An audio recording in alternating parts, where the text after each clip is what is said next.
രണ്ട് മേഖലയിലാണ് നമ്മൾ കെട്ടുകൾ ഉള്ളത്. തലയ്ക്ക് തലവേദന ഉണ്ടായിട്ട് കാലിന് ബാം തേച്ചാൽ നിങ്ങളുടെ രോഗം മാറത്തില്ല. Praise the Lord. ഉറക്കെ പറഞ്ഞ ഹല്ലേലൂയ. ഞാൻ പറയണ മനസ്സിലായോ? എല്ലാ കേസും വിശ്വാസ പ്രമാണം ചൊല്ലിയാൽ കെട്ടഴിയത്തില്ല. എല്ലാ കേസും ജപമാല ചൊല്ലിയാൽ കെട്ടഴിയത്തില്ല. ചിലത് മരിച്ചവർക്ക് വേണ്ടി പ്രാർത്ഥിച്ചാൽ മാത്രമേ ആ കെട്ടഴിയത്തുള്ളൂ. Price the Lord. ഉറക്കെ പറഞ്ഞ ഹല്ലേലൂയ. നന്നായിട്ട് പറഞ്ഞ ഹല്ലേലൂയ. നമ്മളെപ്പോഴും പ്രാർത്ഥിക്കേണ്ട ഒരു മേഖലയാണ് നമ്മുടെ കുടുംബങ്ങളിൽ മരിച്ചുപോയ പൂർവികർക്ക് വേണ്ടി പ്രാർത്ഥിക്കാതെ നമ്മുടെ ഭവനത്തിൻ്റെ കെട്ടുകൾ അഴിയത്തില്ല. ഇത് ഞാൻ പഠിപ്പിക്കുന്നതല്ല, സഭ പഠിപ്പിക്കുന്ന കാര്യമാണ്. അപ്പം ആ മേഖലകൾ നമ്മൾ പ്രത്യേകം ഓർത്ത് പ്രാർത്ഥിക്കണം. കത്തോലിക്ക സഭയുടെ മതബോധന ഗ്രന്ഥം CCC 1031 മുതൽ തനതു വിധിയിൽ ശുദ്ധീകരണ സ്ഥലത്തിൽ വേദനിക്കുന്ന ആത്മാക്കൾ നമ്മുടെ ശുദ്ധീകരണ സ്ഥലത്തിൽ കിടക്കുന്നിടത്തോളം കാലം നമ്മുടെ കുടുംബങ്ങളിൽ അസ്വസ്ഥത. നമ്മൾ ഇരിക്കാതെ ഒന്ന് എഴുന്നേറ്റ് നിൽക്കാമോ? സാധിക്കുമെങ്കിൽ എഴുന്നേറ്റ് 5 മിനിറ്റേ ഉള്ളൂ, നമുക്ക് എഴുന്നേറ്റ് നിൽക്കാം. നമ്മുടെ പൂർവികർക്ക് വേണ്ടിയാണ് പ്രാർത്ഥിക്കുന്നത്. അവർ ശുദ്ധീകരണ സ്ഥലത്തിൽ വേദനിക്കുക. ഒന്ന് പറഞ്ഞിട്ട് പ്രാർത്ഥിച്ചിട്ട് നമുക്കിരിക്കാം. Price the Lord. അവരൊക്കെ പറഞ്ഞ് ഹല്ലേലൂയ. അവരൊരു കാലഘട്ടത്തിൽ പള്ളിയിൽ വന്നിട്ട് ഇങ്ങനെയൊക്കെ ഇരുന്നതിൻ്റെ പേര് കുറെ പേര് ശുദ്ധീകരണ സ്ഥലത്തിൽ കിടപ്പുണ്ട്. അവർക്കൂടെ കൂടിയാണ് നമ്മൾ പ്രാർത്ഥിക്കുന്നത്. 2 കരങ്ങളൊന്ന് ഉയർത്തിപ്പിടിച്ചേ, എന്നിട്ട് ചൊല്ലിത്തരുന്ന പ്രാർത്ഥന ഏറ്റുചൊല്ലുക. കർത്താവായ ഈശോയേ, ആബാ പിതാവേ, ഞങ്ങളോട് കരുണയായിരിക്കണമേ. ഞങ്ങളുടെ കുടുംബാംഗങ്ങളോട് കരുണയായിരിക്കണമേ. ഞങ്ങളുടെ കുടുംബത്തിൽ ജീവിച്ചവരും മരിച്ചുപോയവരുമായ സകല വ്യക്തികളുടെ മേലും കരുണയായിരിക്കണമേ. ഞങ്ങളുടെ കുടുംബത്തിൽ 1-ാം പ്രമാണം ലംഘിച്ച് ജീവിച്ചിരിക്കുന്നവരും മരിച്ചുപോയവരും ചെയ്ത പാപത്തെ ഓർത്ത് ഞങ്ങൾ അനുതപിക്കുന്നു. കർത്താവായ ഈശോയേ, ആബാ പിതാവേ, കരുണയായിരിക്കണമേ. കർത്താവായ ഈശോയേ, ഞങ്ങളുടെ കുടുംബങ്ങളിൽ ജീവിച്ചിരിക്കുന്നവരും മരിച്ചുപോയവരും ചെയ്തുപോയ വ്യഭിചാരത്തെ ഓർത്ത്, 6-ാം പ്രമാണ ലംഘനങ്ങളെ ഓർത്ത്,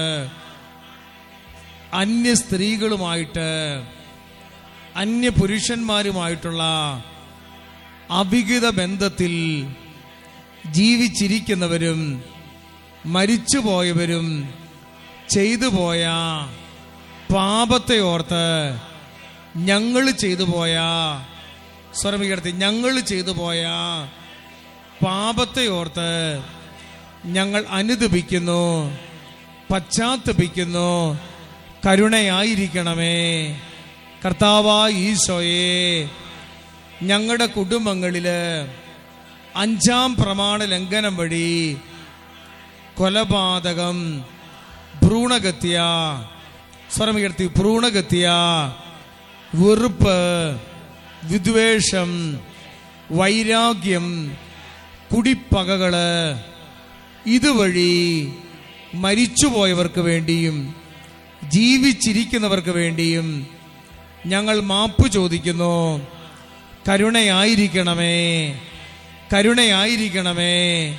കർത്താവായ യേശുവേ, പാവപ്പെട്ടവരുടെ, ജീവിത പങ്കാളിയുടെ, സാധുക്കളുടെ കണ്ണുനീര് ഞങ്ങളുടെ കുടുംബത്തിൽ നിലനിൽക്കുന്നുണ്ടെങ്കിൽ അവർക്ക് വേണ്ടി പ്രതിനിധികളായി നിന്ന് ഞങ്ങൾ അനുതപിക്കുന്നു, പശ്ചാത്തപിക്കുന്നു. കർത്താവായ ഈശോയേ, കരുണയായിരിക്കണമേ. ഹല്ലേലൂയ. 2 കരങ്ങൾ ഉയർത്തി നമ്മൾ ഇതിനെ ഓർത്ത് മാപ്പ് ചോദിച്ച് പ്രാർത്ഥിക്കണം. കർത്താവിൻ്റെ കരുണയ്ക്ക് വേണ്ടി മാപ്പ് ചോദിക്കണം. Hallelujah, hallelujah, hallelujah. സ്വരം ഉയരട്ടെ. പോരാ, യേശുവേ എന്ന് വിളിച്ച് പ്രാർത്ഥിച്ച് ശുദ്ധീകരണ സ്ഥലത്തിൽ വേദനിക്കുന്ന ആത്മാക്കൾക്ക് വേണ്ടി, ശുദ്ധീകരണ സ്ഥലത്തിൽ വേദനിക്കുന്ന പൂർവികർക്ക് വേണ്ടി 1-ാം പ്രമാണം ലംഘിച്ചും 5-ാം പ്രമാണം ലംഘിച്ചും 4-ാം പ്രമാണം ലംഘിച്ചും 6-ാം പ്രമാണം ലംഘിച്ചും ജീവിച്ചവരും മരിച്ചവരും ചെയ്ത പാപത്തെ ഓർത്ത്, ഞങ്ങളുടെ ചിന്ത വിചാര വികാരങ്ങളിൽ വന്ന പാപത്തെ ഓർത്ത് മാപ്പ് ചോദിച്ചുകൊണ്ട് പ്രാർത്ഥിക്കാം. Hallelujah, hallelujah. യേശുവേ നന്ദി, നന്ദി, നന്ദി. ചേർന്ന് പ്രാർത്ഥിക്കാം. എത്രയും ദയുള്ള മാതാവേ,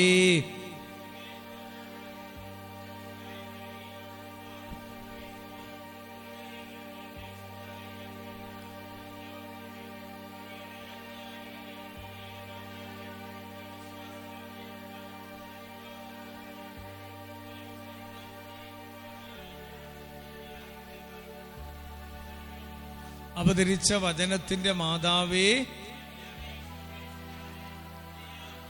വിശുദ്ധ കുരിശിന്റെ അടയാളത്താലെ ഞങ്ങളുടെ ശത്രുക്കളിൽ നിന്ന് ഞങ്ങളെ രക്ഷിക്കാൻ ഞങ്ങളുടെ തമ്പുരാനെ, പിതാവിന്റെയും പുത്രന്റെയും പരിശുദ്ധാത്മാവിന്റെ നാമത്തിൽ ഈശോ മിശിഹായിക്ക് അങ്ങോട്ടും ഇങ്ങോട്ടും സ്തുതി കൊടുത്തേ. ശാന്തമായിട്ടിരിക്കാം. Praise the Lord. ഉറക്കെ പറഞ്ഞ ഹല്ലേലൂയ. സ്വരമുയർത്തി പറഞ്ഞ ഹല്ലേലൂയ, ഹല്ലേലൂയ. പ്രിയപ്പെട്ട ദൈവമക്കളെ, ഞാൻ തുടക്കത്തിലേ പറഞ്ഞു, നമ്മുടെ ജീവിതത്തിൽ ചില കെട്ടുകൾ കിടപ്പുണ്ട്. ആ കെട്ടുകൾ അഴിയാൻ വേണ്ടിയാണ് ശുശ്രൂഷ. അതുകൊണ്ട് നമ്മൾ ഇച്ചിരി ത്യാഗമൊക്കെ ചെയ്യേണ്ടി വരും. ചിലപ്പോൾ എഴുന്നേറ്റ് നിൽക്കണം, ചിലപ്പോൾ കൈയടിക്കണം, ചിലപ്പോൾ മുട്ടുകുത്തണം, ചിലപ്പോൾ നമ്മൾ ത്യാഗമെടുത്ത് പ്രാർത്ഥിക്കണം. Price the Lord. ഉറക്കെ പറഞ്ഞ് ഹല്ലേലൂയ. ഈശോയെ നന്ദി. ജ്ഞാനത്തിന്റെ പുസ്തകം 13-ാം അധ്യായം അതിന്റെ 9-ാമത്തെ വചനം. ജ്ഞാനത്തിന്റെ പുസ്തകം 13-ാം അധ്യായം 9-ാമത്തെ തിരുവചനം. ലോകത്തെ ആരാഞ്ഞ് ഇത്രയും അറിയാൻ കഴിഞ്ഞെങ്കിൽ ഇവയുടെ എല്ലാം ഉടയവനെ കണ്ടെത്താൻ വൈകുന്നത് എന്തുകൊണ്ട്? വചനം ഒന്നുകൂടെ പറയിക്കാം. ലോകത്തെ ആരാഞ്ഞ് ഇത്രയും എല്ലാം ഉടയവനെ കണ്ടെത്താൻ വൈകുന്നത് എന്തുകൊണ്ട്? Price the Lord. അതായത് ഇതൊത്ര സിമ്പിൾ ഒരു കാര്യം. ഞാൻ സിമ്പിളായിട്ടേ പറയുന്നുള്ളൂ, കട്ടിയായിട്ടൊന്നും നിങ്ങളോട് പറയുന്നില്ല. ഞാൻ നിങ്ങളോട് ചോദിക്കട്ടെ, ഈശോ ഈ സമൂഹത്തിൽ ഇപ്പോൾ അത്ഭുതം ചെയ്യണമെങ്കിൽ എന്തു വേണം? ഉറക്കെ പറഞ്ഞോ. നിങ്ങൾ ആരും തെറ്റിദ്ധരിക്കരുത്. ഞാൻ ആദ്യം തുടക്കത്തിലെ പറയാം. ഒരാദ്യ വെള്ളിയാഴ്ച ഇവിടെ ഇരുന്നു കൊടുത്തു എന്നതിൻ്റെ പേരിൽ ആരെയും ദൈവം അനുഗ്രഹിക്കത്തില്ല. ഈ പള്ളിയിൽ വന്നു, കുർബാന കൂടി, ആരാധനയിൽ പങ്കെടുത്തു എന്നതിൻ്റെ പേരിൽ നിങ്ങളുടെ കെട്ടഴിയണമെന്നില്ല. ഈശോയ്ക്ക് ഒരു സമൂഹത്തിൽ പ്രവർത്തിക്കണമെങ്കിൽ ഒറ്റ കാര്യം മതി. പറയാമോ? ഉറക്കെ പറഞ്ഞോ. വിശ്വാസം. ഏറ്റവും വലിയ പാപം എന്നാണെന്നറിയോ? ഏറ്റവും വലിയ പാപം വ്യഭിചാരമല്ല. ഏറ്റവും വലിയ പാപം മദ്യപാനമല്ല. മദ്യപാനം പാപമാണ്, വ്യഭിചാരം പാപമാണ്, സ്വർഗഭോഗം പാപമാണ്, ഭാര്യക്കെട്ട് ഇടി കൊടുക്കുന്നത് പാപമാണ്, അപ്പനെ തെറി പറയുന്നത് പാപമാണ്, അച്ഛനെ തെറി പറയുന്നത് പാപമാണ്, പിന്നെ വട്ടിക്ക് പലിശയ്ക്ക് കൊടുക്കുന്നത് പാപമാണ്, കണ്ട പെണ്ണുങ്ങളെ നോക്കുന്നത് പാപമാണ്. പക്ഷേ അതിനേക്കാളും വലിയ പാപം, ഈ പാപമൊക്കെ ചെയ്യാൻ ഒറ്റ കാര്യമുള്ളൂ. ഏറ്റവും വലിയ പാപം എന്താ? പറഞ്ഞു ലോകത്തിൽ എങ്ങനെയാണ് പാപം പറന്നു വീണത്? ലോകത്തിൽ എങ്ങനെയാ പാപം പറന്നു വീണത്? ദൈവത്തിന്റെ വചനത്തെ അനുസരിക്കാതെ പിശാചിന്റെ വചനത്തെ വിശ്വസിച്ചുകൊണ്ടാണ് ഈ ലോകത്തിൽ ഇന്ന് ഈ പാപം പറന്നത്. അപ്പൊ ഏറ്റവും വലിയ പാപം എന്ന് പറയുന്നത് എന്താണെന്നറിയാമോ? അവിശ്വാസ. ശ്രദ്ധിക്കണം. ഈശോയ്ക്ക് പ്രവർത്തിക്കണമെങ്കിൽ നിങ്ങൾ പള്ളി വന്നു എന്നതിൻ്റെ പേരിൽ, ഞായറാഴ്ച കുർബാനയ്ക്ക് പോയതിൻ്റെ പേരിൽ പള്ളി തിരുനാളിന് ദൈവാലയത്തിൽ പണം കൊടുത്തതിൻ്റെ പേരിൽ, മല കയറിയതിൻ്റെ പേരിൽ, നോമ്പെടുത്തതിൻ്റെ പേരിൽ, കൊന്ത കഴുത്തൽ ഇട്ടതിൻ്റെ പേരിൽ, കയ്യിൽ കുരിശു പിടിച്ചതിൻ്റെ പേരിൽ ഒരത്ഭുതവും നടക്കണമെന്നില്ല. ദൈവം പ്രവർത്തിക്കണമെങ്കിൽ ഒറ്റ വഴിയേ ഉള്ളൂ, നിങ്ങൾ കണ്ണും പൂട്ടി വിശ്വസിക്കണം. ഹല്ലേലൂയ പറഞ്ഞേ, സ്വരം ഉയർത്തി പറഞ്ഞേ ഹല്ലേലൂയ. വേറൊരു വഴിയുമില്ല. നിങ്ങൾ വിശുദ്ധി ഉണ്ടോ വിശുദ്ധി ഇല്ലെന്നോ, നിങ്ങൾ പാരമ്പര്യ കുടുംബത്തിൽപ്പെട്ടതാണെന്നോ, നിങ്ങൾ തലശ്ശേരി രൂപതയിൽപ്പെട്ടതാണെന്നോ, നിങ്ങൾ കോട്ടയം രൂപതയിൽപ്പെട്ടതാണെന്നോ, നിങ്ങൾ ബിഷപ്പിന്റെ പെങ്ങടെ മകനാണെന്നോ, ഇതൊന്നും ഇവിടെ വിഷയമല്ല. അത് സമൂഹത്തിന് കൊള്ളാം. പക്ഷെ ഈശോ മിശിഹ പ്രവർത്തിക്കണമെങ്കിൽ ഒറ്റ വഴി. ഞാൻ ഒരു സംഭവം ഓർക്കുകയാണ്. കഴിഞ്ഞ വർഷം ശാലോമിന്റെ ഫെസ്റ്റിവലുമായി ബന്ധപ്പെട്ട് കാഞ്ഞിരപ്പള്ളി രൂപതയിലെ കത്തീഡ്രൽ പള്ളിയിലെ ശാലോമിന്റെ കൺവെൻഷൻ കഴിഞ്ഞ് ഞങ്ങൾ വൈകുന്നേരം ഭക്ഷണം കഴിക്കാൻ നേരത്തെ ഒരു കുടുംബമാണ് ഞങ്ങളുടെ ഭക്ഷണം സ്പോൺസർ ചെയ്ത് അവർ ഹോട്ടലിൽ കൊണ്ടുപോയി. അപ്പോൾ അവിടുത്തെ മൂത്ത മകനാണ് ഞങ്ങൾ ഫുഡ് വിളമ്പ് ചെയ്ത് സ്പോൺസർ ചെയ്തത്. അപ്പം ഇപ്പോൾ എഞ്ചിനീയറാണ്. അപ്പോൾ അവിടുത്തെ ശാലോം ടീമിലെ സഹോദരൻ ഒരു സാക്ഷ്യം പറഞ്ഞു. ശാലോം ടി വി തുടങ്ങിയിട്ട് ഇപ്പോൾ 18 വർഷമായി. 15 വർഷം മുമ്പ് അവിടെ ഒരു പ്രായമുള്ള അപ്പച്ചൻ ഇരിപ്പുണ്ട്. പ്രായമെന്ന് വെച്ചാൽ 10-65 വയസ്സുണ്ട്. അദ്ദേഹത്തിന്റെ മൂത്ത മകനാണിത്. ഈ അപ്പന് 15 വർഷം മുമ്പ് 2 കണ്ണിനും കാഴ്ച നഷ്ടപ്പെട്ടു. 2 കണ്ണിനും കാഴ്ച, ഞരമ്പുകൾക്ക് ശേഷി നഷ്ടപ്പെട്ട് 2 കണ്ണിനും പൂർണ്ണമായി കാഴ്ച നഷ്ടപ്പെട്ട്, അങ്ങനെ വൈദ്യശാസ്ത്രം ഇനി കണ്ണിന് കാഴ്ച കിട്ടത്തില്ലെന്ന് ഉറപ്പ് പറഞ്ഞതാണ് ഡോക്ടർമാർ, നേത്രരോഗ വിദഗ്ധര്. അന്ന് ശാലോം ടി വി ഓപ്പൺ ചെയ്ത സമയമാണ്. വൈകുന്നേരം ആരാധന, പരിശുദ്ധ കുർബാനയുടെ ആരാധന നടക്കുക. ഓർക്കണം, നേരിട്ടുള്ള ആരാധനയല്ല.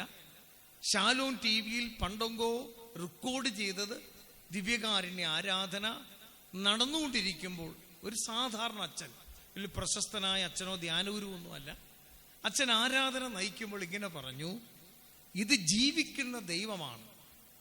ഈ പരിശുദ്ധ കുർബാനയിൽ വിശ്വസിച്ചാൽ അത്ഭുതം നടക്കും. സാക്ഷാൽ ജീവിക്കുന്ന ദൈവമാണ് ഈ പരിശുദ്ധ കുർബാനയിലുള്ളത്. അപ്പോൾ ആ മൂത്ത മകൻ അന്ന് +1 +2 പഠിക്കുകയെന്ന് തോന്നുന്നു. ആ പയ്യൻ ഈ ആരാധനയിൽ പങ്കെടുക്കുന്നുണ്ട്. അപ്പൻ അവിടെ കണ്ണ് കാഴ്ചയില്ലാതെ കസേരയിലിരിക്കുന്നു. ഈ പയ്യൻ എന്ത് ചെയ്യുന്നറിയാമോ? ശാലോം ടി വിയുടെ അടുത്ത് വന്ന് ഈ ടി വിയുടെ മുമ്പിൽ മുട്ടുകുത്തിയിട്ട് ആ ദിവ്യകാരുണ്യ അപ്പത്തെ, ശാലോം ടി വിയിൽ ഇങ്ങനെ പ്രൊജക്റ്റ് ചെയ്തിരിക്കുന്ന അപ്പത്തെ 2 കൈ അങ്ങോട്ട് വെച്ചിട്ട് പറഞ്ഞു, ഈശോയെ, നീ ജീവിക്കുന്ന ദൈവമല്ലേ, എൻ്റെ അപ്പൻ്റെ കണ്ണ് തുറക്കണമേ, നീ അന്ധയാചകന്റെ കണ്ണ് തുറന്നല്ലെന്ന് പറഞ്ഞ് ഈ മോൻ ടി വിയിലോട്ട് കൈവച്ചിട്ട് ഈ അപ്പൻ്റെ കസേരയിലിരിക്കുന്ന അപ്പൻ്റെ കണ്ണിലേക്ക് കൊണ്ടുപോയി ആ കൈവച്ച് കുരിശു വരച്ച സമയത്ത് നടന്ന അത്ഭുതം. വൈദ്യശാസ്ത്രം ഒരിക്കലും കണ്ണുകൾ തുറക്കത്തില്ലെന്ന് പറഞ്ഞ ആ അപ്പൻ്റെ കണ്ണ് 2 സ്പോട്ടിൽ സൗഖ്യപ്പെട്ടു. ഒന്ന് നല്ല കൈയടി കൊടുത്തേ. ആ വ്യക്തിയെ ഞാൻ കണ്ടു. വർഷങ്ങൾക്ക് ശേഷം, 15 വർഷത്തിന് ശേഷം ഇന്നും കണ്ണിന് കാഴ്ചയുണ്ട്. അപ്പൊ എനിക്കൊരു കാര്യം മനസ്സിലായി, നിങ്ങൾ കണ്ണും പൂട്ടി വിശ്വസിച്ചാൽ ദൈവം നിങ്ങളുടെ ജീവിതത്തിൽ ഇടപെടും. ഹല്ലേലൂയ പറഞ്ഞേ, സ്വരമെടുത്ത് പറഞ്ഞേ ഹല്ലേലൂയ. അഭിഷേകത്തോടെ പറഞ്ഞേ ഹല്ലേലൂയ. മർക്കോസിന്റെ സുവിശേഷം നിങ്ങളെല്ലാം കേട്ട ഒരു വചനഭാഗമാണ്, എപ്പോഴും കേട്ടിരിക്കുന്ന ഒരു വചനഭാഗമാണ്. വിശുദ്ധ മർക്കോസ് സുവിശേഷം 5-ാം അധ്യായം 21 മുതലുള്ള വാക്യങ്ങൾ. പല വചനവേദിയിലും പലപ്പോഴും പറഞ്ഞ ഒരു വചനഭാഗമാണ് ഞാൻ നിങ്ങളോട് പറയുന്നത്.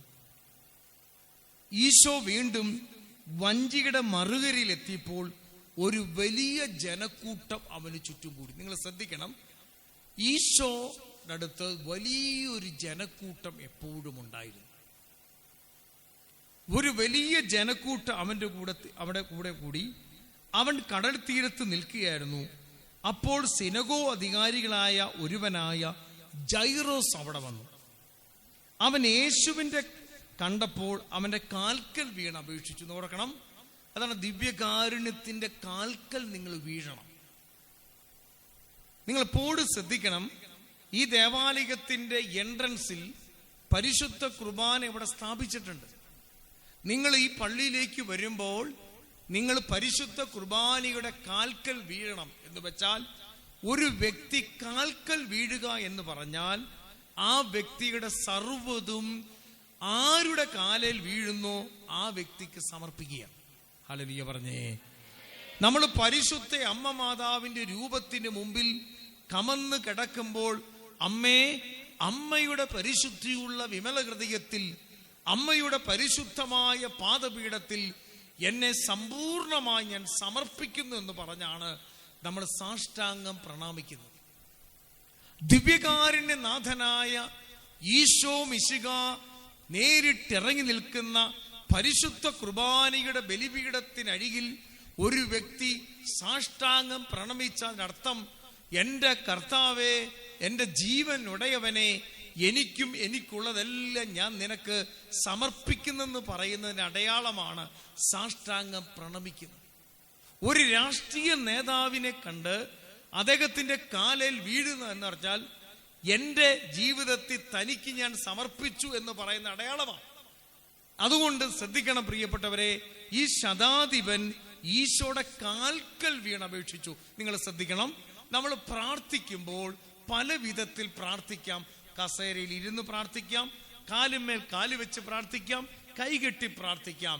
എന്നാൽ ഒരു വ്യക്തി കമന്നു വീഴുക എന്ന് പറഞ്ഞാൽ ആ വ്യക്തിയെ പൂർണ്ണമായും ദൈവത്തിന് സറണ്ടർ ചെയ്യാം. ഹല്ലേലൂയ പറഞ്ഞേ, പുറകെ പറഞ്ഞേ ഹല്ലേലൂയ. ഇവിടെ നിങ്ങൾ ശ്രദ്ധിക്കണം, ആരാ വന്ന് കാൽക്കൽ വീണത്?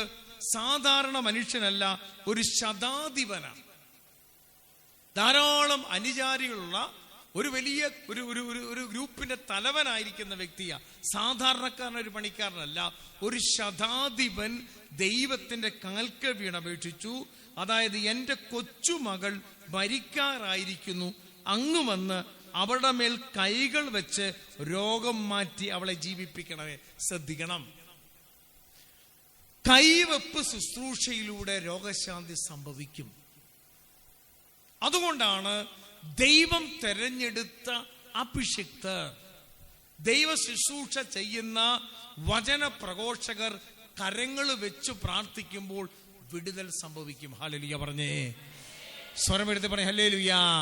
അപ്പൊ നിങ്ങൾ ശ്രദ്ധിക്കണം, കൈവെപ്പിന് വരുന്നവര് ഇങ്ങനെ വിശ്വസിക്കണം, എൻ്റെ മേൽ കൈ വെക്കുന്ന അച്ഛനായിക്കോട്ടെ അൽമായനായിക്കോട്ടെ, ആ വ്യക്തിയുടെ കൈകളുടെ മേൽ ഈശോയുടെ ആണിപ്പാടുള്ള കരമുണ്ടെന്ന് നിങ്ങൾ വിശ്വസിക്കണം. ഹല്ലേലൂയ പറഞ്ഞേ.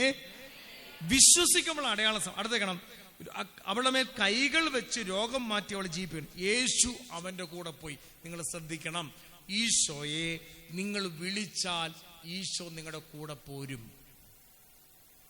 പഠിക്കുന്ന കുഞ്ഞുങ്ങൾ എക്സാമിന്റെ സമയത്ത് ഈശോയെ വിളിച്ചാൽ ഈശോ കൂടെ പോരും.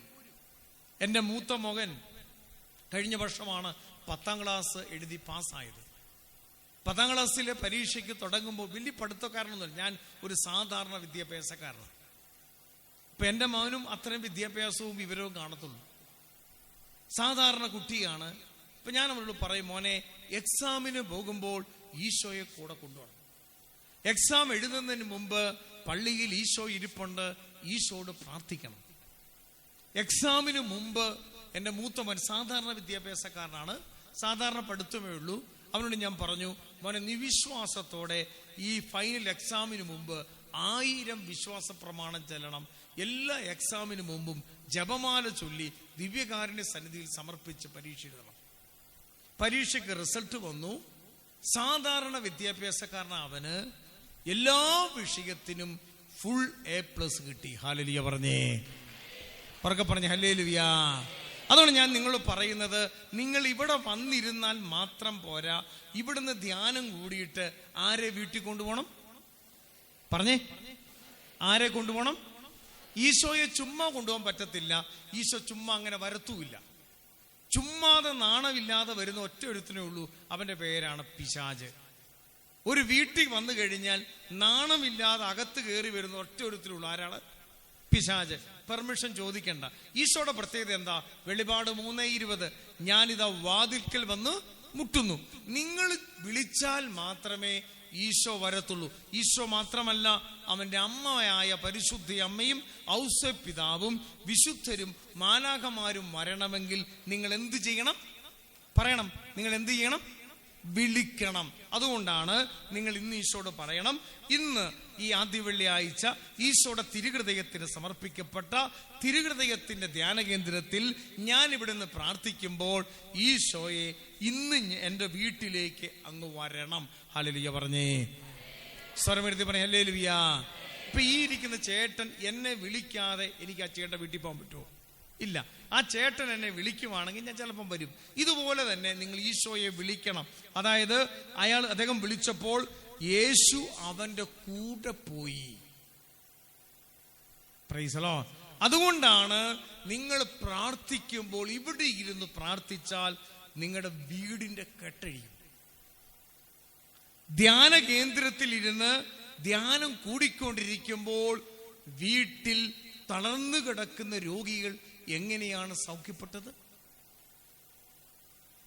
ധ്യാന കേന്ദ്രത്തിൽ ഇരുന്ന് അമ്മ കരഞ്ഞ് പ്രാർത്ഥിക്കുമ്പോൾ പല പ്രാവശ്യം IELTS എഴുതിയ കുഞ്ഞിന് എങ്ങനെയാണ് അത്ഭുതകരമായി റിസൾട്ട് കിട്ടുന്നത്? അതാണ് ഈശോയുടെ ശക്തി. നമ്മൾ ചിന്തിക്കണം, നമ്മുടെ ബുദ്ധിക്കോ നമ്മുടെ കഴിവിനപ്പുറമാണ് ദൈവിക ശക്തി. അതുകൊണ്ടാണ് ലൂക്ക 6:19 പറയുന്നത്, അവനിൽ നിന്ന് ശക്തി പുറപ്പെട്ടു. അത് ഞാൻ വീണ്ടും പറയാ, നിങ്ങൾ വിശ്വാസത്തോടെ ഈശോയെ വിളിച്ചാൽ ഇപ്പോൾ തന്നെ ഈശോ നിങ്ങളുടെ വീട്ടിലിറങ്ങി ഏത് പ്രതിസന്ധിയാണോ അവിടെ കർത്താവ് ഇടപെടും. ഹല്ലേലൂയ പറഞ്ഞേ. ഉറക്കെ പറഞ്ഞേ ഹല്ലേലൂയ. നന്നായിട്ട് പറഞ്ഞേ ഹല്ലേലൂയ. യേശു അവന്റെ കൂടെ പോയി. വലിയൊരു ജനക്കൂട്ടം തിങ്ങി ഞെരുങ്ങി ഈശോയുടെ കൂടെ പോയി. നിങ്ങൾ എപ്പോഴും ശ്രദ്ധിക്കണം, ഈശോയുടെ കൂടെ തിങ്ങി ഞെരുങ്ങി ആൾക്കാരുണ്ടായിരുന്നു. അപ്പോഴാണ് നിങ്ങളെല്ലാം കേട്ട ഒരു സംഭവം ഞാൻ വീണ്ടും പറയാണ്. 12 വർഷമായി രക്തസ്രാവമുള്ള ഒരു സ്ത്രീ അവിടെ ഉണ്ടായിരുന്നു. 12 വർഷമായി. ഇങ്ങോട്ട് ശ്രദ്ധിച്ചേ അമ്മച്ചി, അങ്ങോട്ട് ശ്രദ്ധിച്ചേ. വേറെ ആരെ ഇനി ഈ സമയത്ത് ശ്രദ്ധിക്കരുത്. മരുമകളെ ശ്രദ്ധിക്കരുത്. മരുമകൾ എന്നാ കാണിക്കുന്നു നോക്കിയിട്ട് വൈകിട്ട് വീട്ടിൽ ചെന്ന് വഴക്കുണ്ടാക്കാനാണ്, നടക്കത്തില്ല. ഇങ്ങോട്ട് നോക്കിക്കോ. Price the Lord. 12 വർഷമായി ബ്ലീഡിങ് രോഗം എന്ന് വെച്ചാൽ ഇങ്ങനെയുള്ള രോഗികൾ എനിക്കറിയാം. ബ്ലീഡിംഗ് രോഗികളായ വ്യക്തികൾക്ക് വേണ്ടി പ്രാർത്ഥിക്കുമ്പോൾ കർത്താവ് അത്ഭുതകരമായി ബ്ലീഡിങ് സൗഖ്യപ്പെടുത്തിയിട്ടുണ്ട്. ഹല്ലേലൂയ പറഞ്ഞേ. ഉറക്കെ പറഞ്ഞേ ഹല്ലേലൂയ. ഇപ്പൊ 12 വർഷമായി രക്തസ്രാവമുള്ളൊരു സ്ത്രീ, അവിടെ വചനം പഠിപ്പിക്കുന്നത്, പല വൈദ്യന്മാർ അടുത്തു പോയി വളരെ കഷ്ടപ്പെടുകയും കൈവശമുള്ളതെല്ലാം ചെലവഴിക്കുകയും ചെയ്തിട്ട് അവളുടെ സ്ഥിതി മെച്ചപ്പെടുകയല്ല, കൂടുതൽ മോശമാകുകയാണ് ചെയ്തത്. ഇവിടെയാണ് ദൈവത്തിന്റെ പ്രവൃത്തി. 2 വിധത്തിലാണ് നമുക്ക് സൗഖ്യം കിട്ടുന്നത്. നിങ്ങൾ ശ്രദ്ധിച്ചോണം, 2 വിധത്തിലാണ് രോഗശാന്തി കിട്ടുന്നത്. ഒന്ന്, കർത്താവിന്റെ വചനത്തിൽ രോഗശാന്തി കിട്ടാം. യേശുവിന്റെ നാമത്തിൽ, ഈശോയുടെ രക്തത്താൽ, ഈശോയുടെ വചനത്താൽ നമുക്ക് രോഗശാന്തി കിട്ടാം. രണ്ടാമത് രോഗശാന്തി കിട്ടുന്നത് പ്രഭാഷകന്റെ പുസ്തകം 38-ാം അധ്യായത്തിൽ ദൈവത്തിന്റെ വചനം പഠിപ്പിക്കുകയാണ്. വൈദ്യനെ തന്ന ദൈവമാണ്, അവന് ഔഷധ മിശ്രിതം ഉണ്ടാക്കാനുള്ള കൃപ കൊടുത്ത ദൈവമാണ്. എന്ന് വെച്ചാൽ ഒന്നെങ്കിൽ നമുക്ക് ദൈവവചനത്തിലൂടെ സൗഖ്യം കിട്ടും, അല്ലെങ്കിൽ നല്ല മരുന്നിലൂടെ സൗഖ്യം കിട്ടും. ഹല്ലേലൂയ പറഞ്ഞേ. മരുന്നും വേണം, അല്ലാതെയും വേണം. അപ്പൊ ഇവിടെ ഒരു പ്രശ്നം വെച്ചാൽ സകല മരുന്നും കഴിഞ്ഞിട്ടും, അതായത് അലോപ്പതി, ആയുർവേദം, യുനാനി, സിദ്ധവൈദ്യം സകലതും ചെയ്തിട്ട് ഇവൾ ബ്ലീഡിങ് നിൽക്കുന്നില്ല. അവളുടെ സ്ഥിതി കൂടുതൽ മോശമാണ്. അവൾ യേശുക്രിസ്തുവിനെ കുറിച്ച് കേട്ടിരുന്നു.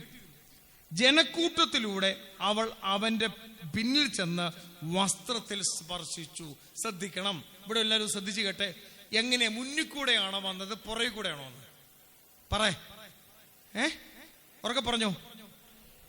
ദൈവമക്കളെ, ചിലപ്പോ പള്ളിയുടെ മുന്നിൽ നിൽക്കുന്നവരൊക്കെ, പള്ളിയുടെ കമ്മിറ്റിയിൽ മുന്നിൽ നിൽക്കുന്നവർക്കൊന്നും ദൈവാനുഗ്രഹം കിട്ടണമെന്നില്ല. ഹല്ലേലൂയ പറഞ്ഞേ. പള്ളി കമ്മിറ്റിയിൽ മുമ്പിൽ നിൽക്കുന്നവരോ പള്ളിയിൽ അറിയപ്പെടുന്ന വ്യക്തി ആയിക്കോട്ടെ, രൂപതയിൽ അറിയപ്പെടുന്ന വ്യക്തി ആയിക്കോട്ടെ, ദൈവാനുഗ്രഹം കിട്ടണമെന്നില്ല. ഇവിടെ വചനം പഠിപ്പിച്ചത് മുന്നിലൂടെ അല്ല, പിന്നിലൂടെ, പുറകിലൂടെ എന്ന് പറഞ്ഞാൽ അവഗണിക്കപ്പെട്ടവൾ, മുന്നിൽ നിൽക്കാൻ യോഗ്യതയില്ലാത്തവൾ, സമൂഹത്തിന് പേരില്ലാത്തവൾ, അങ്ങനെ ഒരു സ്ത്രീ അത്രയും ജനക്കൂട്ടത്തിനിടയിൽ വിശ്വാസത്തോടെ പിന്നിൽ നിന്ന് ഈശോ മിശിഹായുടെ വസ്ത്രത്തിൽ തൊട്ടു. അടുത്ത വചനം കേട്ടോ, അവന്റെ വസ്ത്രത്തിൽ ഒന്ന് തൊട്ടാൽ മാത്രം മതി, ഞാൻ സുഖം പ്രാപിക്കുമെന്ന് അവൾ വിശ്വസിച്ചു വിചാരിച്ചിരുന്നു. ശ്രദ്ധിക്കും, എല്ലാവരും ശ്രദ്ധിച്ചേ. നിങ്ങൾ ഇനിയാണ് പ്രാർത്ഥിക്കേണ്ടത്. ഞാന് ഈ ആദ്യ വെള്ളിയാഴ്ച ഇവിടുത്തെ ശുശ്രൂഷയിൽ ആരാധനയിൽ പങ്കെടുക്കുമ്പോൾ എൻ്റെ ജീവിതത്തിൽ ദൈവം ഇടപെടുമെന്ന് നിങ്ങൾ വിശ്വസിച്ചാലാണ് ദൈവത്തിന് ഇടപെടാൻ പറ്റുന്നത്. ഹല്ലേലൂയ പറഞ്ഞേ. ഇവിടെ ഒരു വചനം ശ്രദ്ധിക്കേണ്ട കാര്യമുണ്ട്. ഇവിടെ എല്ലാവരും നിങ്ങൾ ശ്രദ്ധിക്കേണ്ട ഒരു കാര്യമുണ്ട്. അതായത് ഒത്തിരി പേര് ഈശോയുടെ ചുറ്റും തിങ്ങി ഞെരുങ്ങി. അവർക്ക് സൗഖ്യം കിട്ടിയോ? പറഞ്ഞേ ഇല്ല. അതുകൊണ്ടാണ് ബ്രദർ ആദ്യമേ പറഞ്ഞത്, നിങ്ങൾ തെറ്റിദ്ധരിച്ചു. രാവിലെ പള്ളി വന്നതുകൊണ്ടോ, പള്ളി ഞായറാഴ്ച പോയത് കൊണ്ടോ, കൊന്ത ചൊല്ലിയത് കൊണ്ടോ അല്ല ദൈവകൃപ കിട്ടുന്നത്. ദൈവകൃപ കിട്ടുന്നത് നിങ്ങൾ വിശ്വാസത്തോടെ പള്ളി പോകണം, വിശ്വാസത്തോടെ കുമ്പസാരിക്കണം, വിശ്വാസത്തോടെ ആരാധിക്കണം, വിശ്വാസത്തോടെ കൊന്ത ചെല്ലണം, വിശ്വാസത്തോടെ ബൈബിൾ വായിക്കണം, വിശ്വാസത്തോടെ ദിവ്യകാരുണ്യ സന്നിധി ചെല്ലണം, വിശ്വാസത്തോടെ കരുണക്കൊന്ത ചെല്ലണം, വിശ്വാസത്തോടെ കുരിശിന്റെ വഴി ചെല്ലണം, വിശ്വാസത്തോടെ എത്രയും തേളമാത ചെല്ലണം, വിശ്വാസത്തോടെ തിരുഹൃദയ ആശ്രമത്തിലെ ആദ്യ വെള്ളിയാഴ്ച ശുശ്രൂഷ പങ്കെടുക്കുമ്പോൾ എങ്ങനെ വരണം? വിശ്വാസത്തോടെ വരണം. ഹല്ലേലൂയ പറഞ്ഞേ, പുറകെ പറഞ്ഞേ ഹല്ലേലൂയ. എങ്ങനെ വരണം? അവൾ എങ്ങനെ വിചാരിച്ചത്? വിശ്വാസത്തോടെ അവൾ വിചാരിച്ചു ആ ഈശോയുടെ വസ്ത്രത്തെ തൊട്ടാ മതി, കയ്യെ തൊടണ്ട. കണ്ടോ? അപ്പോൾ നിങ്ങൾ ശ്രദ്ധിച്ചേ, ഈശോയുടെ ഇതാണ് നിങ്ങൾ ഇത് നമ്മൾ പഠിക്കണം, ഇത് പ്രാർത്ഥിക്കണം ഈ മേഖല കിട്ടാൻ. നമ്മുടെ എല്ലാം വിചാരം എന്ന് വെച്ചാൽ ഒരു കൊന്തയിലോട്ട് കഴുത്തയിലോട്ട് ഒരു മാല ഇട്ട് നമ്മൾ പള്ളിയുടെ ഫ്രണ്ടിൽ പോയി ഇന്നാൽ നമ്മളെ ദൈവം തൊടുന്നു. അതൊക്കെ നാട്ടിൽ പേരുണ്ടാകും, ദൈവസന്നിധിയിൽ പേരുണ്ടാകണമെന്നില്ല. അവൾ ഈശോയുടെ പിന്നിൽ നിന്ന് വസ്ത്രത്തെ തൊട്ടു. നോക്കണം, തൽക്ഷണം അവളുടെ രക്തസ്രാവം നനഞ്ഞു. സ്പോട്ടിൽ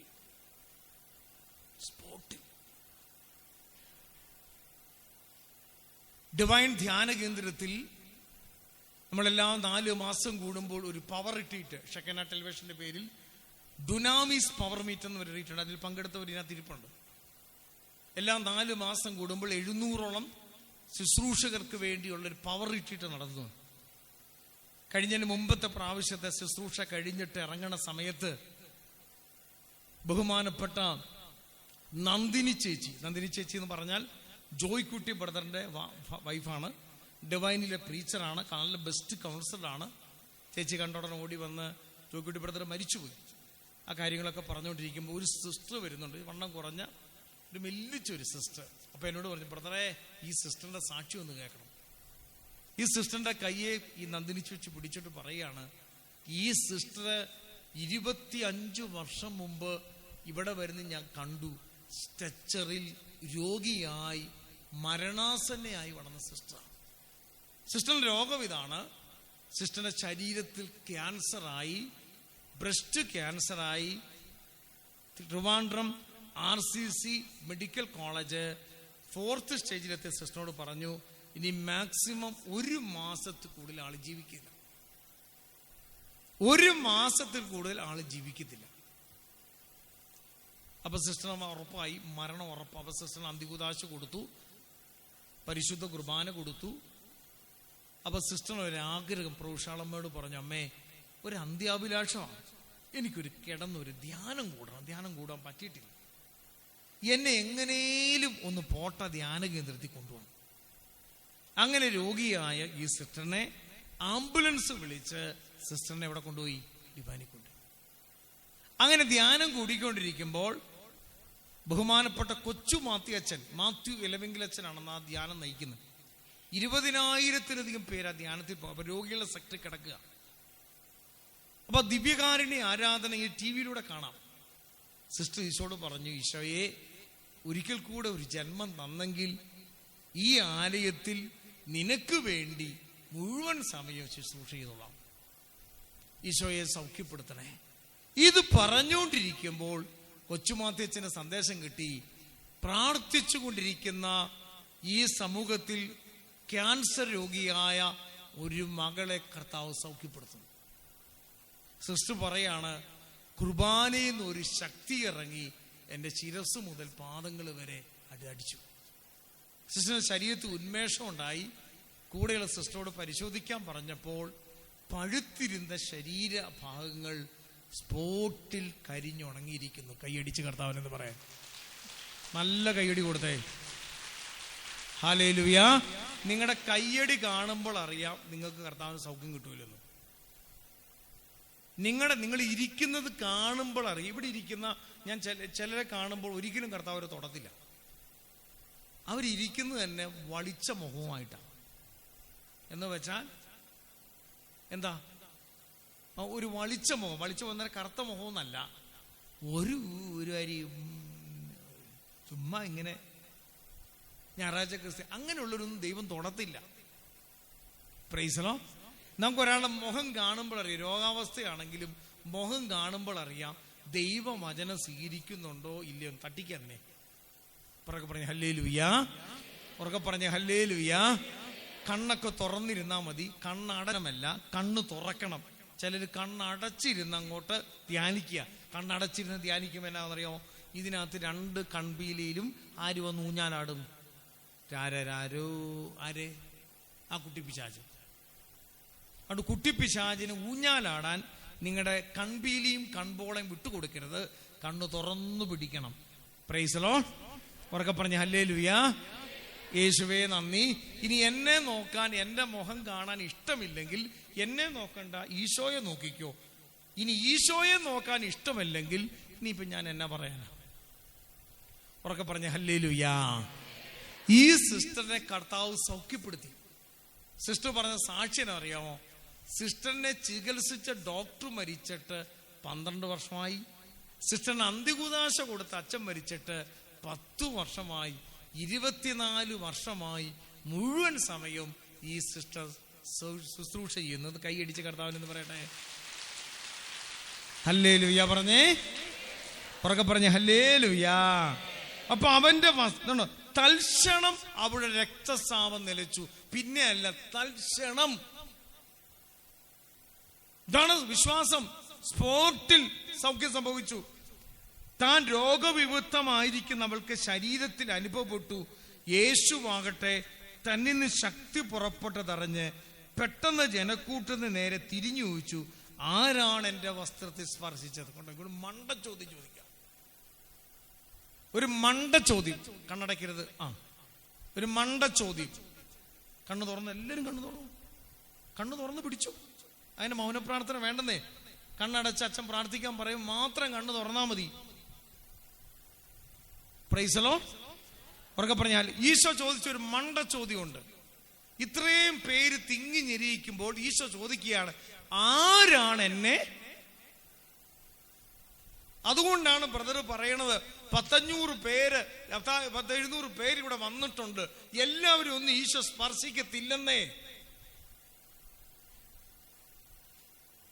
ഈശോ ചോദിക്കും, ആരാണ് എന്നെ സ്പർശിച്ചത് എന്ന് വെച്ചാൽ അത്രയും പേര് ഇടിച്ചു. അതുകൊണ്ടാണ് നിങ്ങൾ ശ്രദ്ധിക്കണം, രാവിലെ കയ്യിൽ കുർബാന കിട്ടിയിട്ട് സൗഖ്യം കിട്ടണമെന്നില്ല. ഒരേ കുർബാന തന്നെയാണ് ഇത്. പക്ഷെ സൗഖ്യം കിട്ടണമെങ്കിൽ അവന്റെ പാത്രം ക്ലിയർ ആയിരിക്കണം. അതുകൊണ്ടാണ് ഈശോയുടെ പ്രിയപ്പെട്ട ദൈവജനമേ, നിങ്ങൾ ശ്രദ്ധിക്കണം, ഈശോയിൽ നിന്ന് ഇത്രയും പേര് തിങ്ങി. അതുകൊണ്ടാണ് ശിഷ്യന്മാര് ചോദിച്ചത്, നീ എന്ത് മണ്ടത്തര പറയണത്? ഈ തിങ്ങി ഞെരുങ്ങി നിന്റെ കൂടെ ആൾക്കാർ നിൽക്കുമ്പോ ആരാ എന്നെ തൊട്ടെന്ന് ചോദിച്ചാൽ ഒരു വിട്ടി ചോദ്യമല്ലേ? ഈശോ അത് ചോദിക്കാൻ കാരണം, താൻ അറിയാതെ തന്നിൽ നിന്ന് പവർ പുറപ്പെട്ടു, താൻ അറിയാതെ തന്നിൽ നിന്ന് ഹീലിംഗ് പുറപ്പെട്ടു, താൻ അറിയാതെ തന്നിൽ നിന്ന് ശക്തി പുറപ്പെട്ടു, താൻ അറിയാതെ തന്നിൽ നിന്ന് അഭിഷേകം പുറപ്പെട്ടു, താൻ അറിയാതെ തന്നിൽ നിന്ന് ഡെലിവറൻസ് പുറപ്പെട്ടു. ഈ അഭിഷേകം പ്രാപിക്കണമെങ്കിൽ നീ ദൈവസന്നിധി വിശ്വാസത്തോടെ തൊട്ട് പ്രാർത്ഥിക്കുക. അപ്പോൾ തന്നെ നിന്റെ കുടുംബത്തിൽ നീ ചെല്ലുന്നതിന് മുമ്പ് ഹീലിംഗ് നടക്കും. സ്വരമെടുത്ത് പറയും ഹല്ലേലൂയ. ഹല്ലേലൂയാ, ഹല്ലേലൂയാ. അല്ലാതെ ആരാധന എഴുന്നള്ളിച്ച് വരുമ്പോ ചുമ്മാ ഒന്ന് തൊട്ട് ഉമ്മ വച്ചിട്ട് കാര്യമില്ല. തൊടുന്നവന് വിശ്വാസം വേണം. എടുത്തോണ്ടിരുന്ന അച്ഛന് വിശ്വാസം ഇല്ലേലും, കുർബാന ചെല്ലുന്ന അച്ഛന് വിശ്വാസം ഇല്ലേലും, ആർക്ക് വിശ്വാസം ഇല്ലേലും നീർക്ക് വിശ്വാസം മതി. കർത്താവ് ഇടപെടും. അതുകൊണ്ടാണ് ബ്രദർ പറയണത്, ദൈവം ഇടപെടണമെങ്കിൽ വേറെ ഒരു വഴിയുമില്ല. ചെല്ലിക്കൂട്ടുന്നതല്ല ദൈവം ഇടപെടുന്നത്, പ്രാർത്ഥിച്ചു കൂട്ടുന്നതല്ല ദൈവം ഇടപെടുന്നത്, പുണ്യപ്രവൃത്തി കൊണ്ടല്ല ദൈവം ഇടപെടുന്നത്. ദൈവം ഇടപെടുന്നത് വിശ്വാസത്താലാണ്. ഇന്ന് ഈ കാലഘട്ടത്തിൽ സഭ നേരിടുന്ന പ്രതിസന്ധി അല്ല, കുടുംബം നേരിടുന്ന നമ്മുടെ യുവജനങ്ങൾ ഇന്ന് ലോകത്ത് ജീവിക്കുന്നതിന് കാരണം അവരുടെ വിശ്വാസം നഷ്ടപ്പെട്ടു പോയി.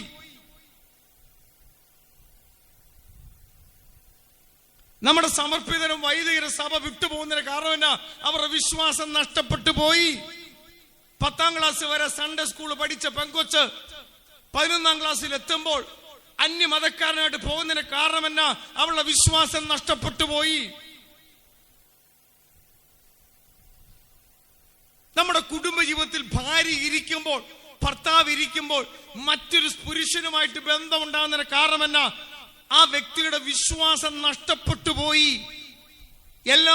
നിങ്ങൾ ശ്രദ്ധിക്കണം, എല്ലാ പ്രമാണ ലംഘനത്തിനും, എല്ലാ പാപത്തിനും, ഹോമോസെക്സിനും, മദ്യപാനത്തിനും, വ്യഭിചാരത്തിനും, സകല തിന്മയ്ക്കും അടിസ്ഥാനം ദൈവത്തിലുള്ള വിശ്വാസം നഷ്ടപ്പെട്ടതും ഈ 10 പ്രമാണമടങ്ങിയ ഈ പുസ്തകത്തിലുള്ള വിശ്വാസം നഷ്ടപ്പെട്ടതുമാ.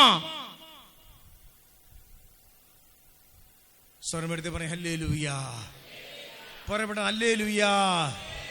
അഭിഷേകത്തോടെ പറഞ്ഞ് ഹല്ലേലൂയാ. യേശുവേ നന്ദി. യാക്കോബിന്റെ ലേഖനം, വിശുദ്ധ യാക്കോബിന്റെ ലേഖനം, യാക്കോബ് ശ്ലീഹായുടെ ലേഖനം 1-ാം അധ്യായത്തിൽ ഒരു സംഭവമുണ്ട്. ഉറക്കെ പറഞ്ഞ ഹല്ലേലൂയാ, ഹല്ലേലൂയാ. യാക്കോബ് ശ്ലീഹായുടെ ലേഖനം 1-ാം അധ്യായം 2 മുതലുള്ള വാക്യങ്ങളിൽ പറയുക. 2 മുതൽ, എന്റെ സഹോദരരെ, വിവിധ പരീക്ഷകൾ അകപ്പെടുമ്പോൾ നിങ്ങൾ സന്തോഷിക്കുവിൻ. എന്തെന്നാൽ വിശ്വാസം പരീക്ഷിക്കുമ്പോഴാണ് നിങ്ങൾക്കതിൽ സ്ഥിരത ലഭിക്കുമെന്നറിയും. ഈ സ്ഥിരത പൂർണ്ണ ഫലം പുറപ്പെടുവിക്കുകയും ചെയ്യും. അടുത്തത് 5-ാമത്തെ, നിങ്ങളിൽ ജ്ഞാനം കുറവുള്ളവൻ ദൈവത്തോട് ചോദിക്കട്ടെ, അവൻ ലഭിക്കും, കുറ്റപ്പെടുത്താതെ എല്ലാവർക്കും ഉദാരമായി നൽകുന്നവിടുന്ന്. അടുത്ത വചനം ഒറ്റ കാര്യം പറയുന്നുള്ളൂ, സംശയിക്കാതെ വിശ്വാസത്തോടെ വേണം ചോദിക്കാൻ. സംശയിക്കുന്നവൻ കാറ്റിൽ ഇളകി മറിയുന്ന കടൽ തിരയ്ക്കു തുല്യനാണ്. സംശയമനസ്കനും എല്ലാ കാര്യത്തിലും ചഞ്ചല പ്രകൃതനുമായ ഒരുവന് എന്തെങ്കിലും കർത്താവിൽ നിന്ന് ലഭിക്കുമെന്ന് കരുതരുത്. കർത്താവിന്റെ വചനം പഠിപ്പിക്കുകയാണ്, സംശയിക്കാതെ വിശ്വാസത്തോടെ ചോദിക്കണം. എങ്ങനെ ചോദിക്കണമെന്ന് പറഞ്ഞേ ചോദിക്കും. നിങ്ങൾ ചോദിക്കുന്നത് എങ്ങനെയായിരിക്കണം? അല്ലാതെ ഇവിടെ പറയുമ്പോ വിശ്വാസം കേട്ട് നാളെ ഒരുത്തം പറയുക ഇത് നടക്കത്തില്ലെന്ന് പറയുമ്പോൾ നിങ്ങളുടെ വിശ്വാസം പോകരുത്. സംശയിക്കാതെ വചനം പഠിപ്പിക്കുക, യാക്കോബ് പഠിപ്പിക്കുക. സംശയിക്കാതെ വിശ്വാസത്തോടെ വേണം ചോദിക്കാൻ. സംശയിക്കുന്നവൻ കാറ്റിൽ ഇളകി മറിയുന്ന കടൽ തിരക്ക്, കാറ്റിൽ ഇളകി മറിയുന്ന തിരേന അവൻ ഇങ്ങനെ നിൽക്കും. വിശ്വാസസ്ഥിതി. ഞാൻ ഇന്ന് രാവിലെ ഈ ശുശ്രൂഷയ്ക്ക് കയറുമ്പോൾ എൻ്റെ ആത്മീയ പിതാവായ ഫാദർ ഡൊമിനിക് വാളമ്പലച്ചൻ അച്ഛൻ എന്നെ വിളിച്ചൊരു 5-8 മിനിറ്റ് വേറെ ആത്മീയ കാര്യങ്ങൾ പറഞ്ഞുകൊണ്ട് അച്ഛൻ പറഞ്ഞു, ബ്രദർ തോമസേ, മോനെ ഈ കാലഘട്ടത്തിൽ ഒറ്റ വരം മതി. ഞാൻ അതുകൊണ്ട് ഈ ക്ലാസ് എടുക്കുന്നത്.